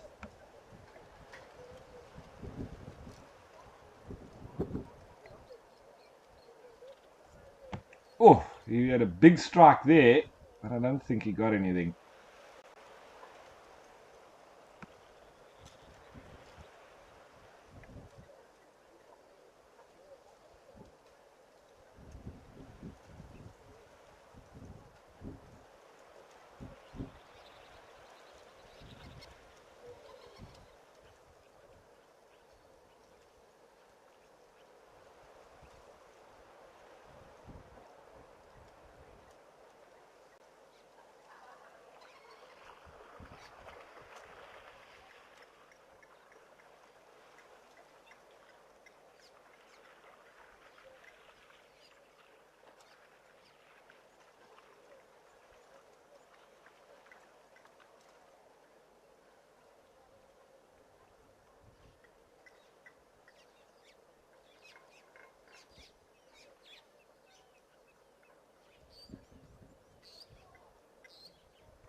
I think that was a hammerkop that just flew over and next to the grey heron. Also probably trying to hunt frogs and tadpoles.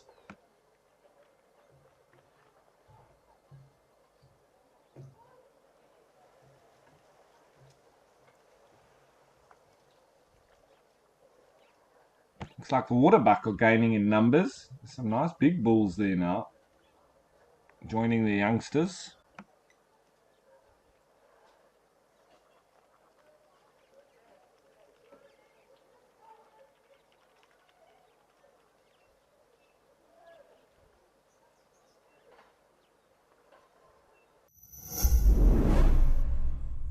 Did you know that the WildEarth team makes weekly behind the safari content? Would you like to get to know the WildEarth family better? See how we live. This is Igor's bedroom. Learn about our production process. And see the antics that happen off camera. Sign up to be an explorer and you will get access to all this content and more.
There's something moving through the thickets in the background there at that bush line.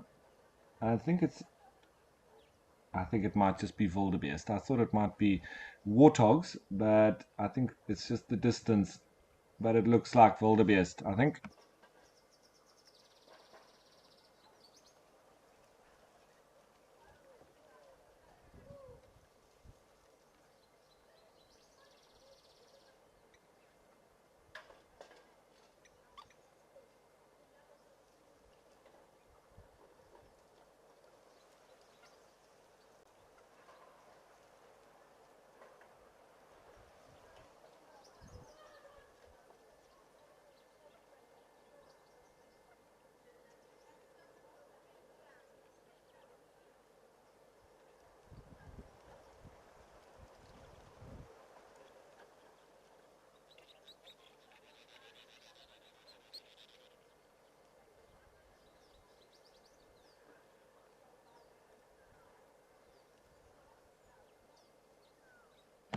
So it's confirmed those are the blue wildebeest moving through there in the bush line, just at the base of what I believe is the Dwarsberg. Now, I'm still looking for a better word for the translation, which is, if we directly translate, it's the sideways or across mountain. And if there's anybody that can give me a better translation of dwars, please send it through. But I have to say it's either across or sideways, but then it doesn't really sound that great. A sideways mountain, the sideways mountain.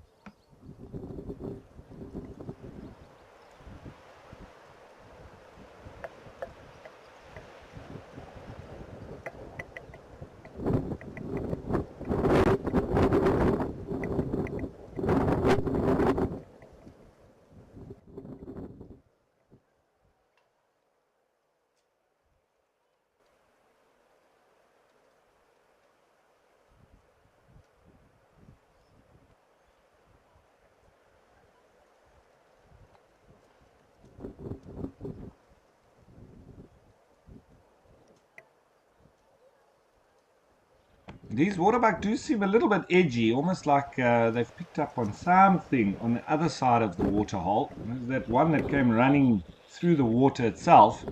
So I wonder what it may be.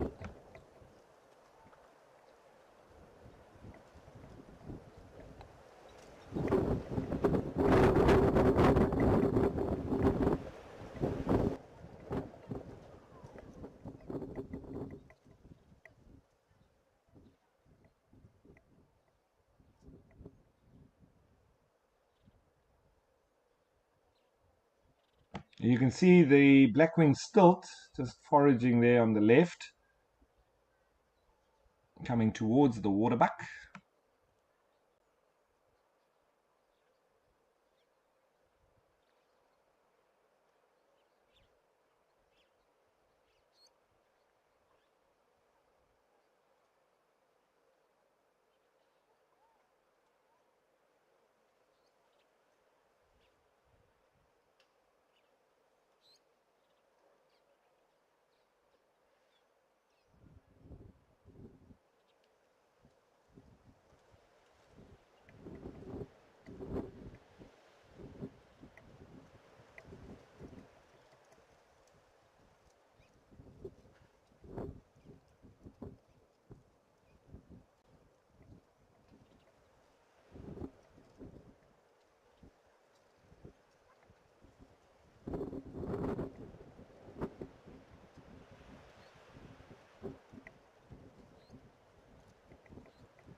Lots and lots of bird activity. You can see the blacksmith lapwings here in the front.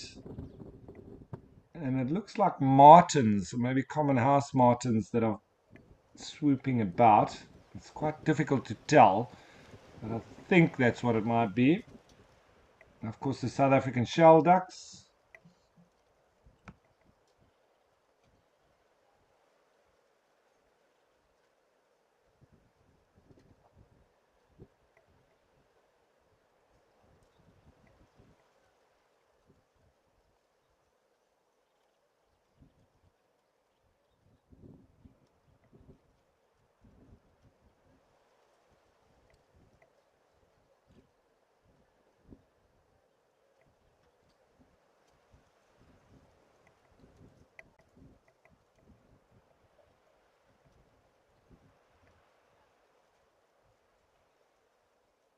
And there's our hammerkop.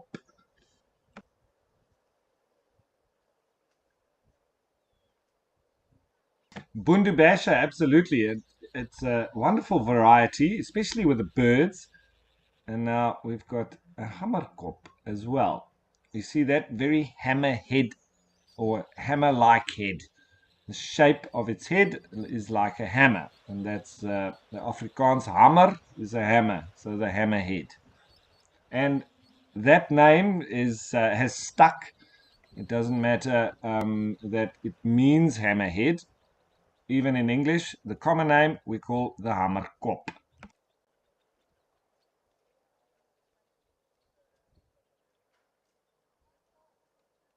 That small little bird there just to the right of the South African shelduck, it's just behind it now, and that's a three-banded plover.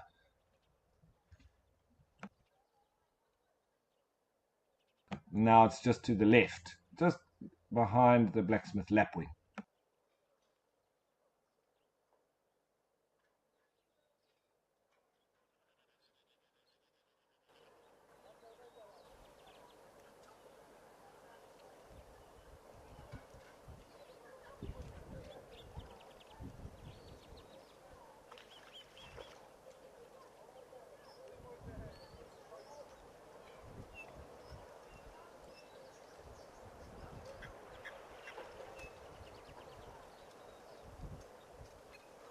Always good to do a bit of birding, and you'll see the blacksmith lapwings, they pretty much are always active. It's like they've got ADHD. They never stop moving.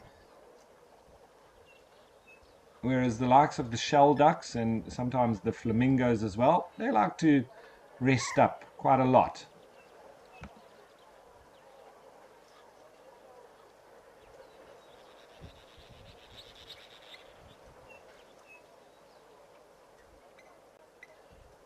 There's a moorhen just off to the right, also foraging now. And of course our grey heron.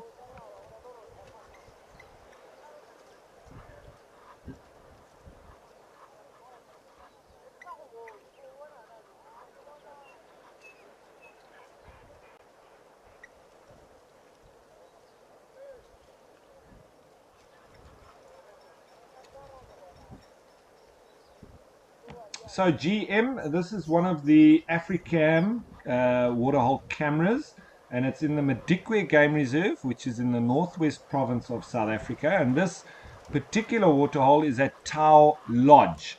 So you'll see when we change between the different waterholes, there's the map that comes up, and you'll see exactly where we are. But the Madikwe Game Reserve, obviously right on the border, it's in South Africa, Northwest Province, but right on the border of Botswana. If that gives you a better idea, unless you wanted me to be more specific within Madikwe, it's, I would say, the northeastern side of the park.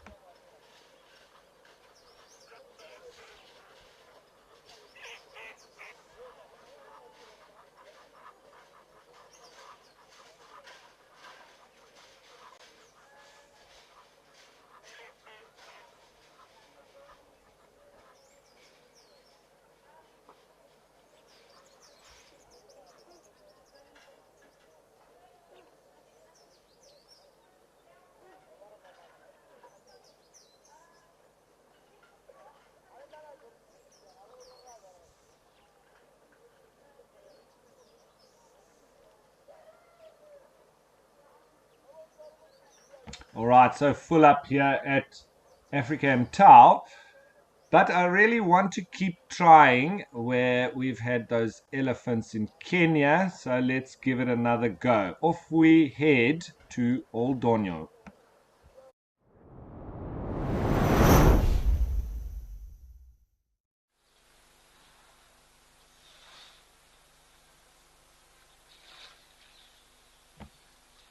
Well, it looks like the elephants have pretty much finished their drink, but they're still hanging around a bit. So it's just a wonderful sight.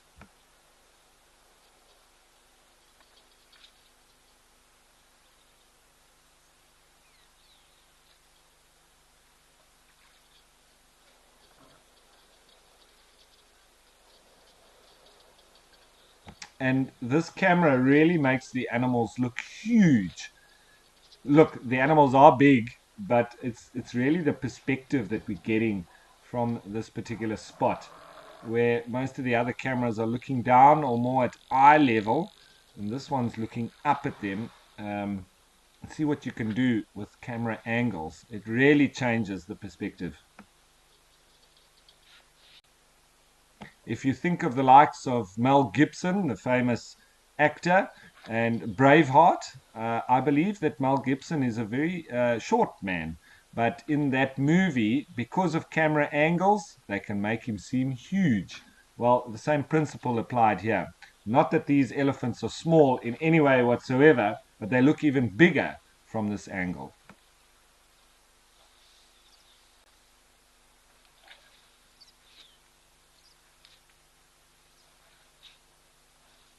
And that elephant off on the right in the background, I think he's just getting going with a bit of a dust bath.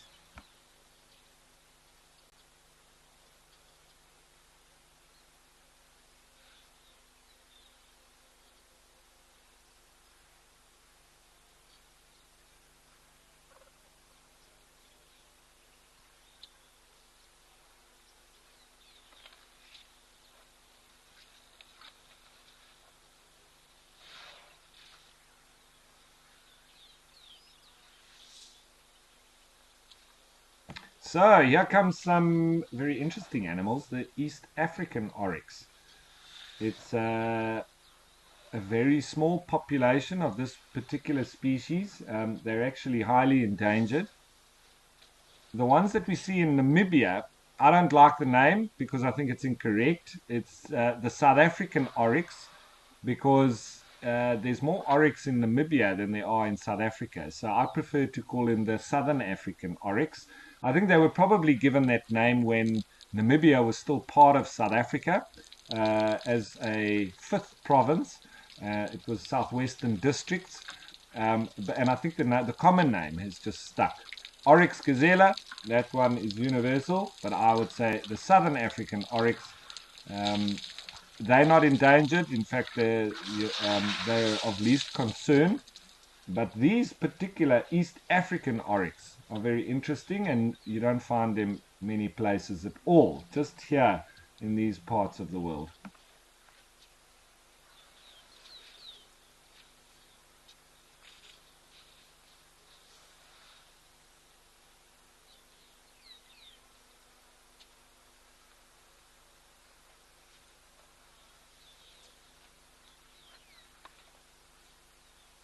You can see when looking at them, they do seem a little bit smaller than our oryx that we get in Namibia and South Africa. But let's concentrate on the big boys. I'm sure these elephants will give the oryx a chance at some stage. We might need the zebra to move in, and that'll push the elephants off.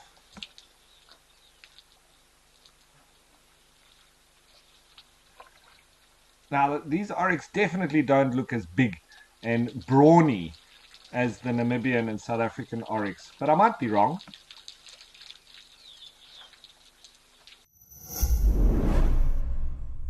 Stay up to date with the latest happenings at WildEarth. Discover what goes on behind the scenes and get a weekly recap of the best moments on the channel. He's got it! And he's straight up a tree! Sign up to be an explorer and receive our newsletter written just for you and sent straight to your inbox every week. WildEarth Explorers, a club for people who are passionate about nature. Thank you for joining us and have a fantastic morning.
There's been quite a lot of those oryx coming through in the background. I think they might be all waiting in a line for these elephants to move off so they can come in and have a drink.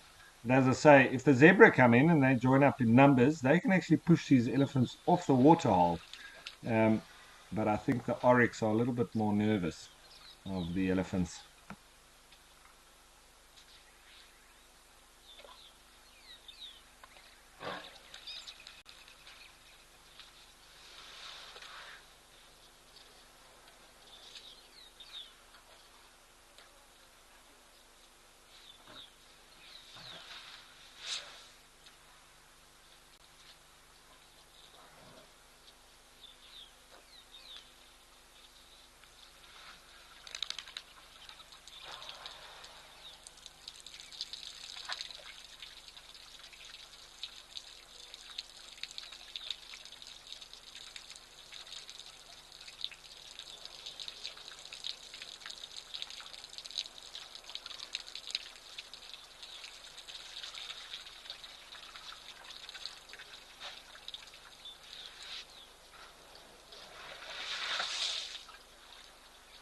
Always wonderful being in the presence of giants. Not only elephants now, we've got Maasai giraffe that wants to move in. But I can tell you what, if the oryx aren't willing to come in while the elephants are here, the Maasai giraffe is definitely not going to be the one to come in. It's going to wait there, I'm sure. But I could be wrong. Maybe it's not scared at all, but most likely it's going to wait.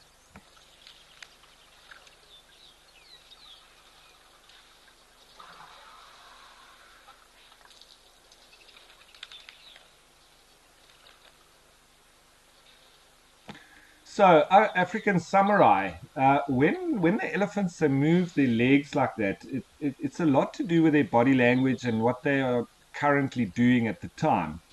Um, and I believe that when they're putting their leg up like that, especially when they're at rest like this, they are communicating at the time. And when we're out on foot with elephants and we confronted with them, a swinging front leg is a sign for an imminent charge. So this is the kind of ticket that I've used many occasions when a bull elephant is standing in front of me. His ears are flattened and out, making himself look bigger, and he starts to swing his front leg. It's normally an indication that the next move he's going to make is to charge. Obviously they're not doing that in this situation because they're very relaxed, and it's a communicating tool for them, I do believe, and also that they're busy communicating at the same time through vocals that you most likely can't hear. And when I see that swinging leg, it's normally then that I will shout at the elephant to stop him before he even starts the charge. And I must say that it's worked up until now. I've never had to pull the trigger on a elephant, and hopefully I never will have to. And I believe that that's one of the reasons. I was taught that very early in my guiding career, on foot with no weapon to be able to defend ourselves in, tracking the desert elephants, etc. And I was told that that swinging leg is the time that you can even look for a stone and pick it up and throw it at the elephant, or shout at it, or just some kind of change of mind of the elephant to stop him from actually going through with the charge. But with them standing there and sort of moving that leg very gingerly, softly, I do believe that it's part of their way of communicating. Almost like when you may sort of lean to one side or lean up against the pole while you're chatting to somebody that you see on the street. I think it's that kind of body language that's presenting itself in a chat like posture. We really are getting the peanut gallery now. Everybody wanting to come in for a drink, but for now, these Ellies are just hogging it. And why wouldn't you? If I was an elephant, I'd probably do the same.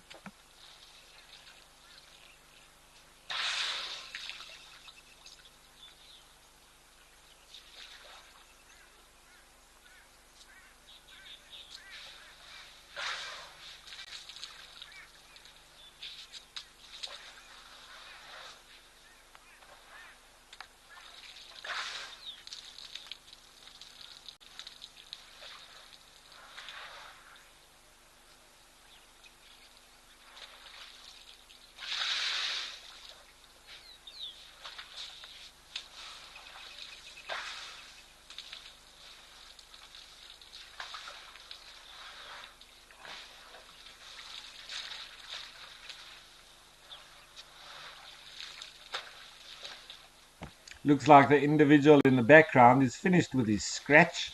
Maybe he's going to come through for another drink. That will mean that the giraffe and the oryx will have to wait a bit longer.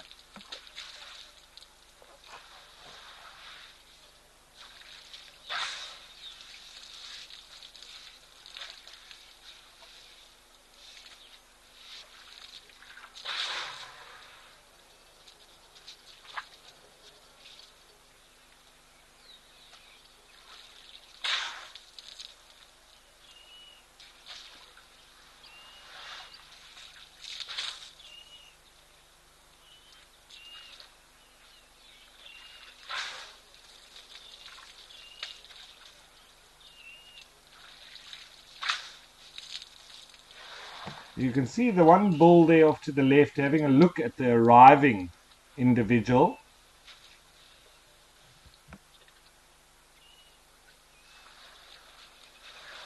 Fiona, I think you're probably on the button with that kind of stance of the giraffe, probably trying to say, come on, guys, you've had it long enough now. Give us a go.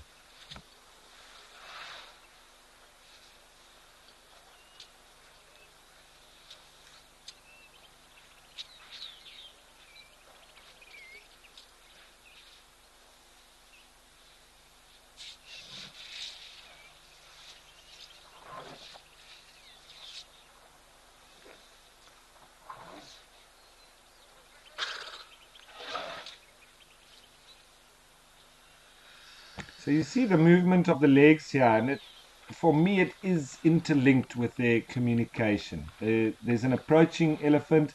It's showing that they also are sort of interacting, but it's like a soft body language type movement. Nothing aggressive about it, and maybe that's also just to show an individual that's arriving. We don't mean any harm, so no reason to get your heckles up, you know.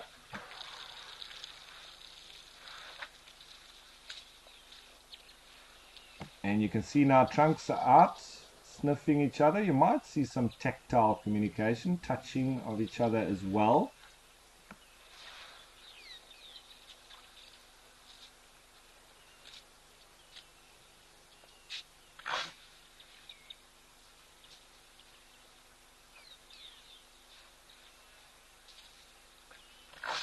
All seems to be very respectful.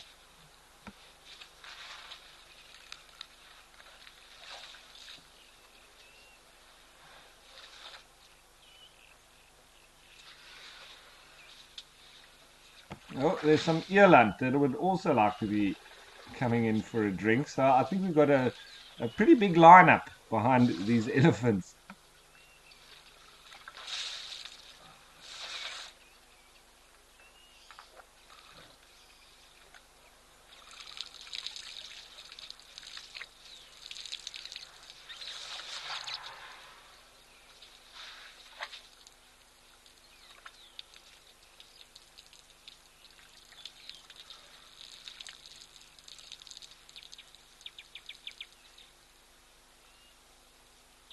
And once again, still not clear enough for us to be able to see Mount Kilimanjaro in the background.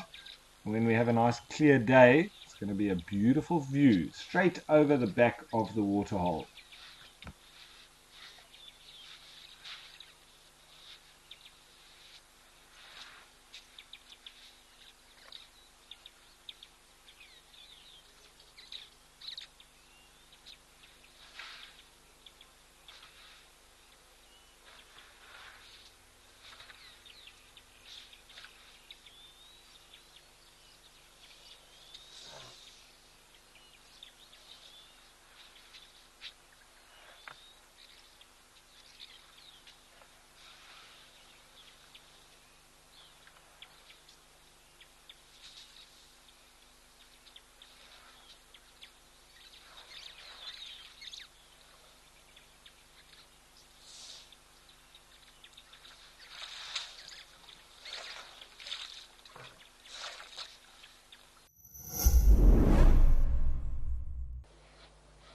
Welcome to AfriCam, your window to Africa's wild spaces. Immerse yourself in the captivating sights and sounds of nature.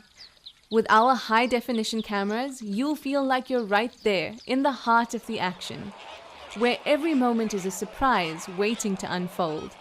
Join our global community of wildlife enthusiasts as we witness nature's drama unfold in real time.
Alrighty, so I think while these boys now all start going to the toilet, let's give them some privacy. We're going to go to a new dam camera, and it's so new that we don't even have a map for it, but I'll tell you where it is when we get there.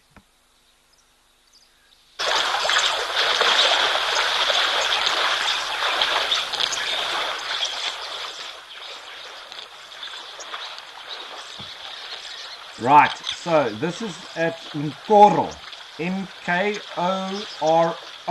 I believe. There might be an H in there somewhere, but you say it Nkoro Lodge and camera, and it's very close to Juma in the Sabi Sands. Also in the Sabi Sands, it's in the northern Sabi Sands, and I believe Nkoro is off to the northwest of Juma, not very far at all. So very much the similar characters that we would see here at Nkoro, you might see the same at Juma as well. When I say characters, I mean lions, leopards, brown and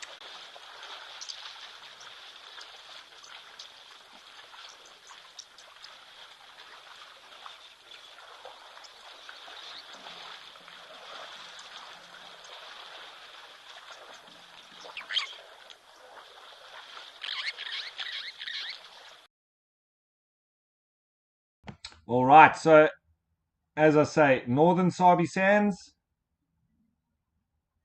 and a lovely big herd of buffalo.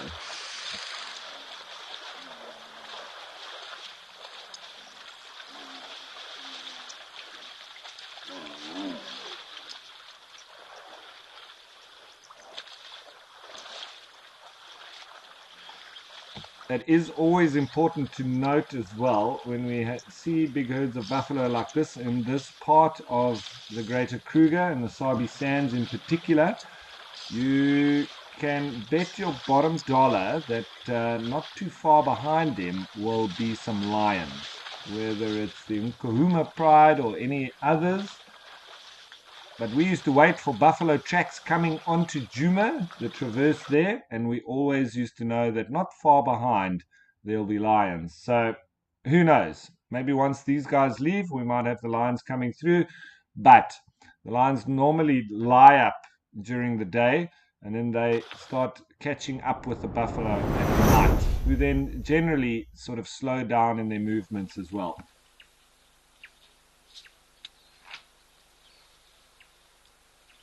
So a little bit of breakup there, so we had to switch of place. But the elephants have now allowed the East African oryx to come in for a drink. I'm very happy about that. Thank you, chaps. That's very kind of you.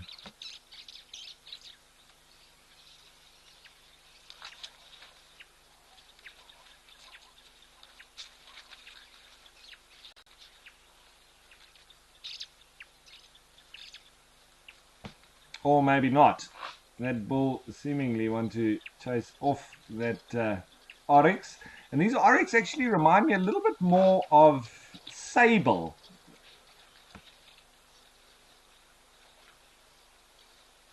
And as the eland now also start making their way in, I think they're getting some courage from the other oryx who are getting in there. And while we see that, I'd just like to remind you once again that this is a live and interactive experience. So we'd love for you to jump on board with us and send us through your questions and your comments. You can do that by going on the WildEarth website and registering. We'd love to hear from you.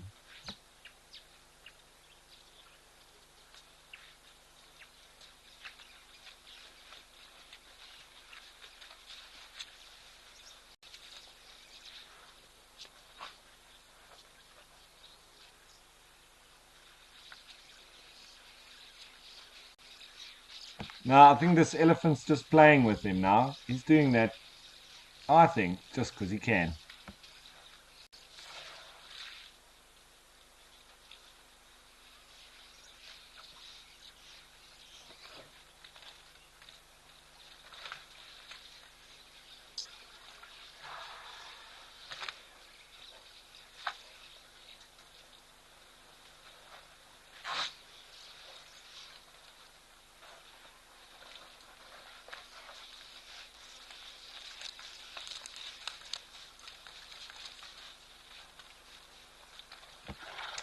And zebra joining the fray as well. So if the zebra now gang up and more of them arrive, I think you might see these elephant moving off if the last couple of days is anything to go by.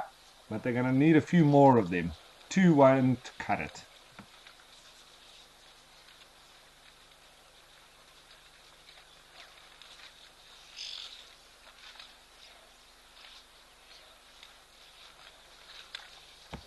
Damien, it is indeed cloudy, but I can tell you what, it's definitely not cold. This is in the tropics, very close to the equator is Kenya, and it's normally hot and humid, even if it's overcast. It might be a little bit cooler than usual, relatively speaking, but you could probably say it's still upper 20s, and with very high humidity, it does make it rather muggy or close, as a lot of people would say.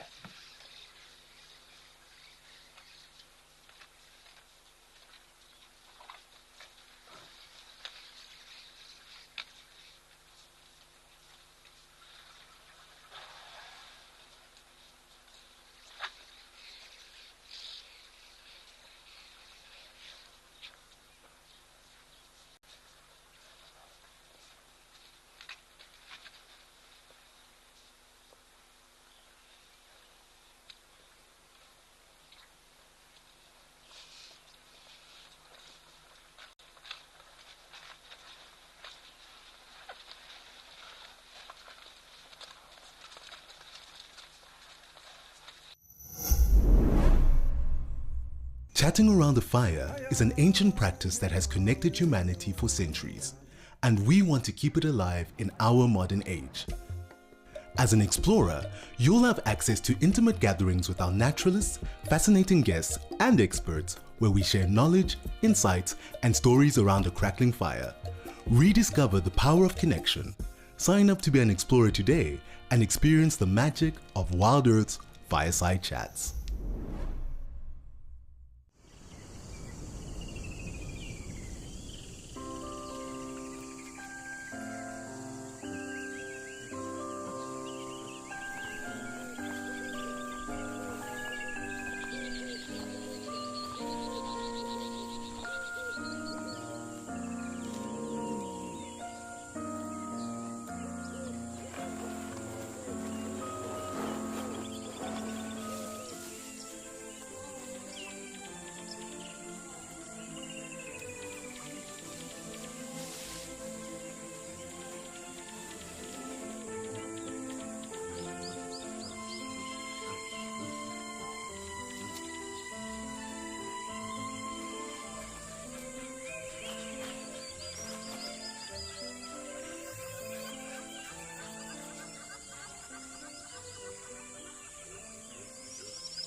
It looks like they've stopped drinking, but they're still hanging around the area. And this is a lovely big herd.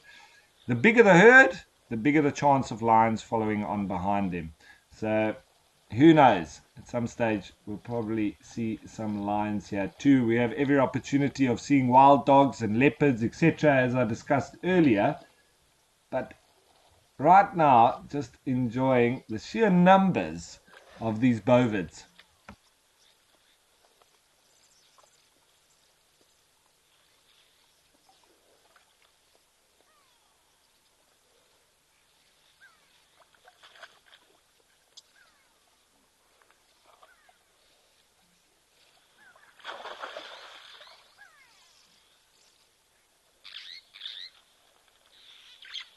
And as you can see, top left corner, this waterhole is also part of the AfriCam collection. It's just such a wonderful diversity. All of these damn cameras, the Waterhole cameras, it's just amazing. I can't tell you how happy I am that we've got them now on board as well, and we've just got such a range to jump around.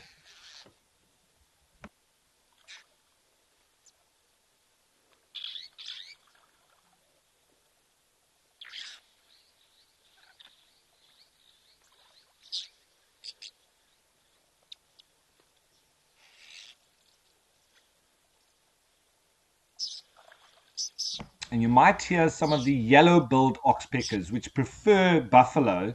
Red-billed oxpeckers will also be on buffalo, but they don't have such a preference. They'll be on giraffe, kudu, zebra, impala, but yellow-billed oxpeckers are almost exclusive to buffalo.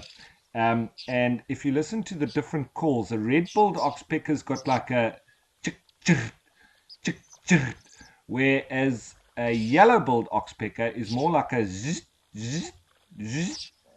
So, yeah, a little subtle difference, but very clear. And if you ever hear yellow-billed oxpeckers when you're in the bush, you can very much be sure that there's buffalo nearby. And we use that as a wonderful tool when we're out on foot. Generally, we don't see the buffalo. We normally hear the oxpeckers first. And that puts us on our toes. We then sort of have a look in the area where we heard that, but we are very cautious because we understand that we might be very close to a herd of buffalo. So it saved my skin many times, and if it can be useful to you in any way, remember what I told you about the yellow-billed oxpecker.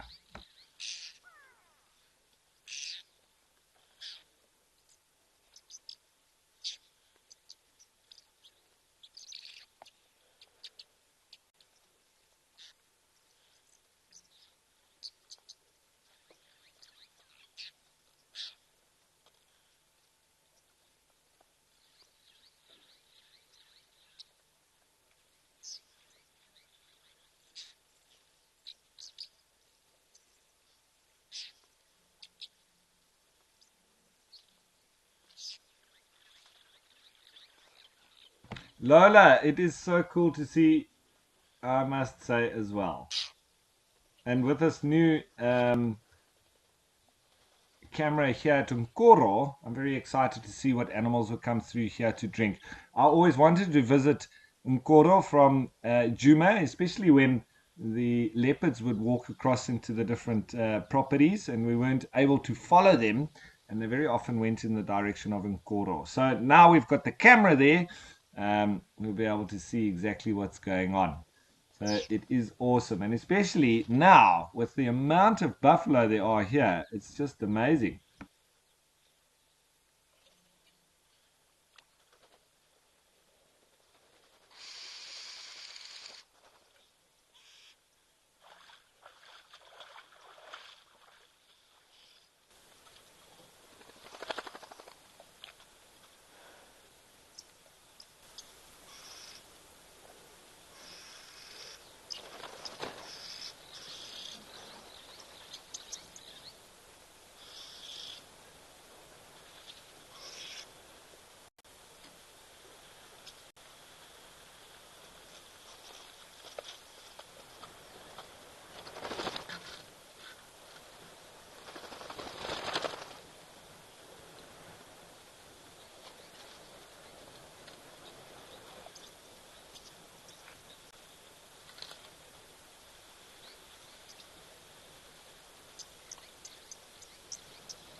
my name is Claire.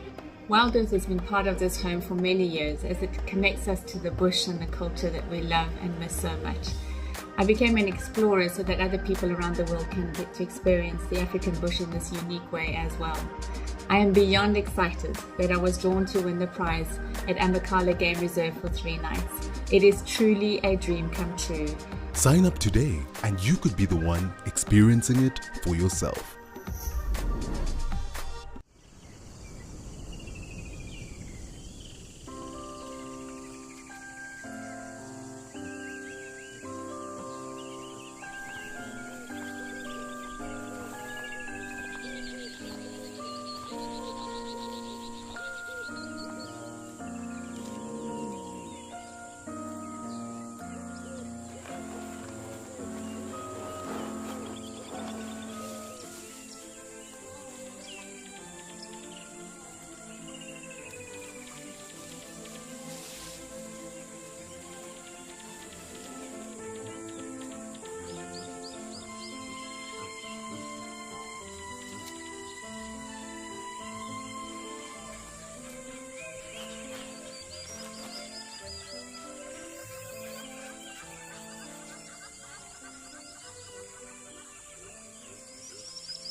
Is buffalo hammering a bush.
So I've just been hanging with this really big herd of buffalo. It's lovely to see such a big herd.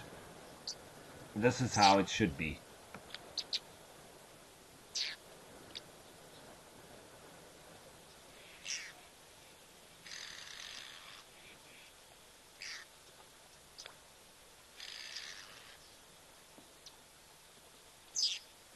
So Underdog, it sounds like you've been to Nkoro, and yes, indeed, all of these lodges in the Sabi Sand will deliver excellent experiences for the guests. But of course, if you're at Nkoro today, you've got to very good chance of seeing buffalo. I'll have to have a word with the guide if he doesn't find the buffalo.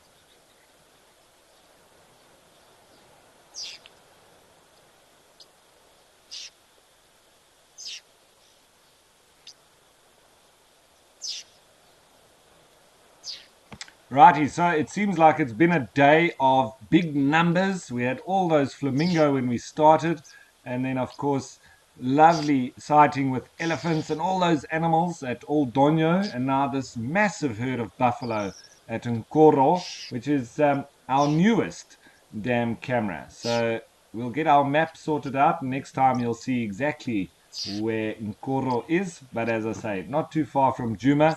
So it's in the Sabi Sands. Right, with these buffalo now starting to move off, I think we'll go for our last little segment. Hopefully, if it all stays together, back at Old Donyo.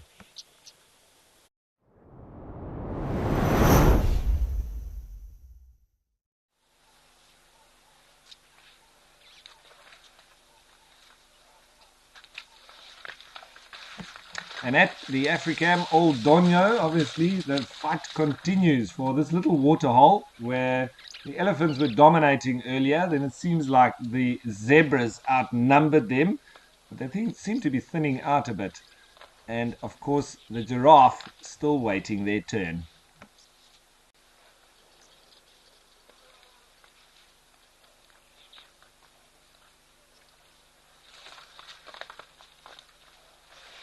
I think the oryx and the eland have drunk their fill.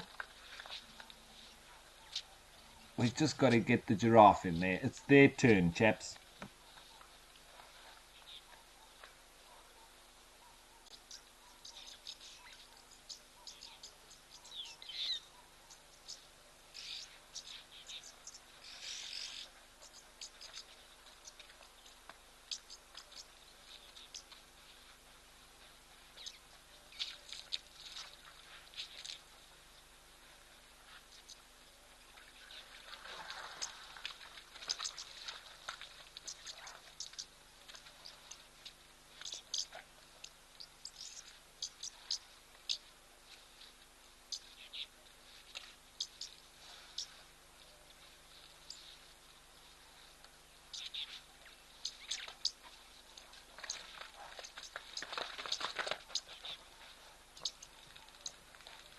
So it seems today has gone according to plan, and as per usual, it's a bit of a slow start at 9:30. But once we head towards the end of the show, it's normally the busiest time of the show. And today has been no different, as the zebra have a go at each other. But as always, just a reminder that later on this afternoon, 2:30 to be precise, there will be the sunset safari. And of course, tomorrow morning at 6:30, there will be the sunrise safari.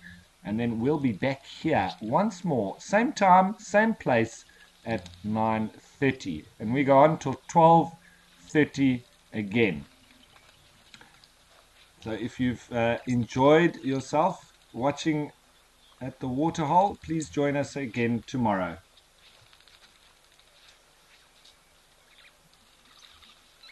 So Briley, I'm glad that you enjoyed the show, and I'm glad that you've been joining us. And as I say, I think it's just going to become more and more exciting. We've got all these different waterholes, and it's going to be amazing to see as the seasons change as well. And I'm sure every day we're going to see something new. We've got such a range of waterholes that it's almost difficult to choose exactly where to go. Now, as always as well, I have to say thanks for watching to the viewers. Without you, the show wouldn't exist. And of course, without the WildEarth team, it wouldn't be broadcast. And then we, the naturalists, we get to do the easy part. So we don't really need many thanks. It's mostly down to the wildlife, the viewers, and the WildEarth team. It's been a pleasure, folks. Please join us again once more tomorrow. We're nearly done, and the giraffe are drinking. Fantastic. That's it from me. Nice way to end. My name's Ralph Kirsten. Bye for now.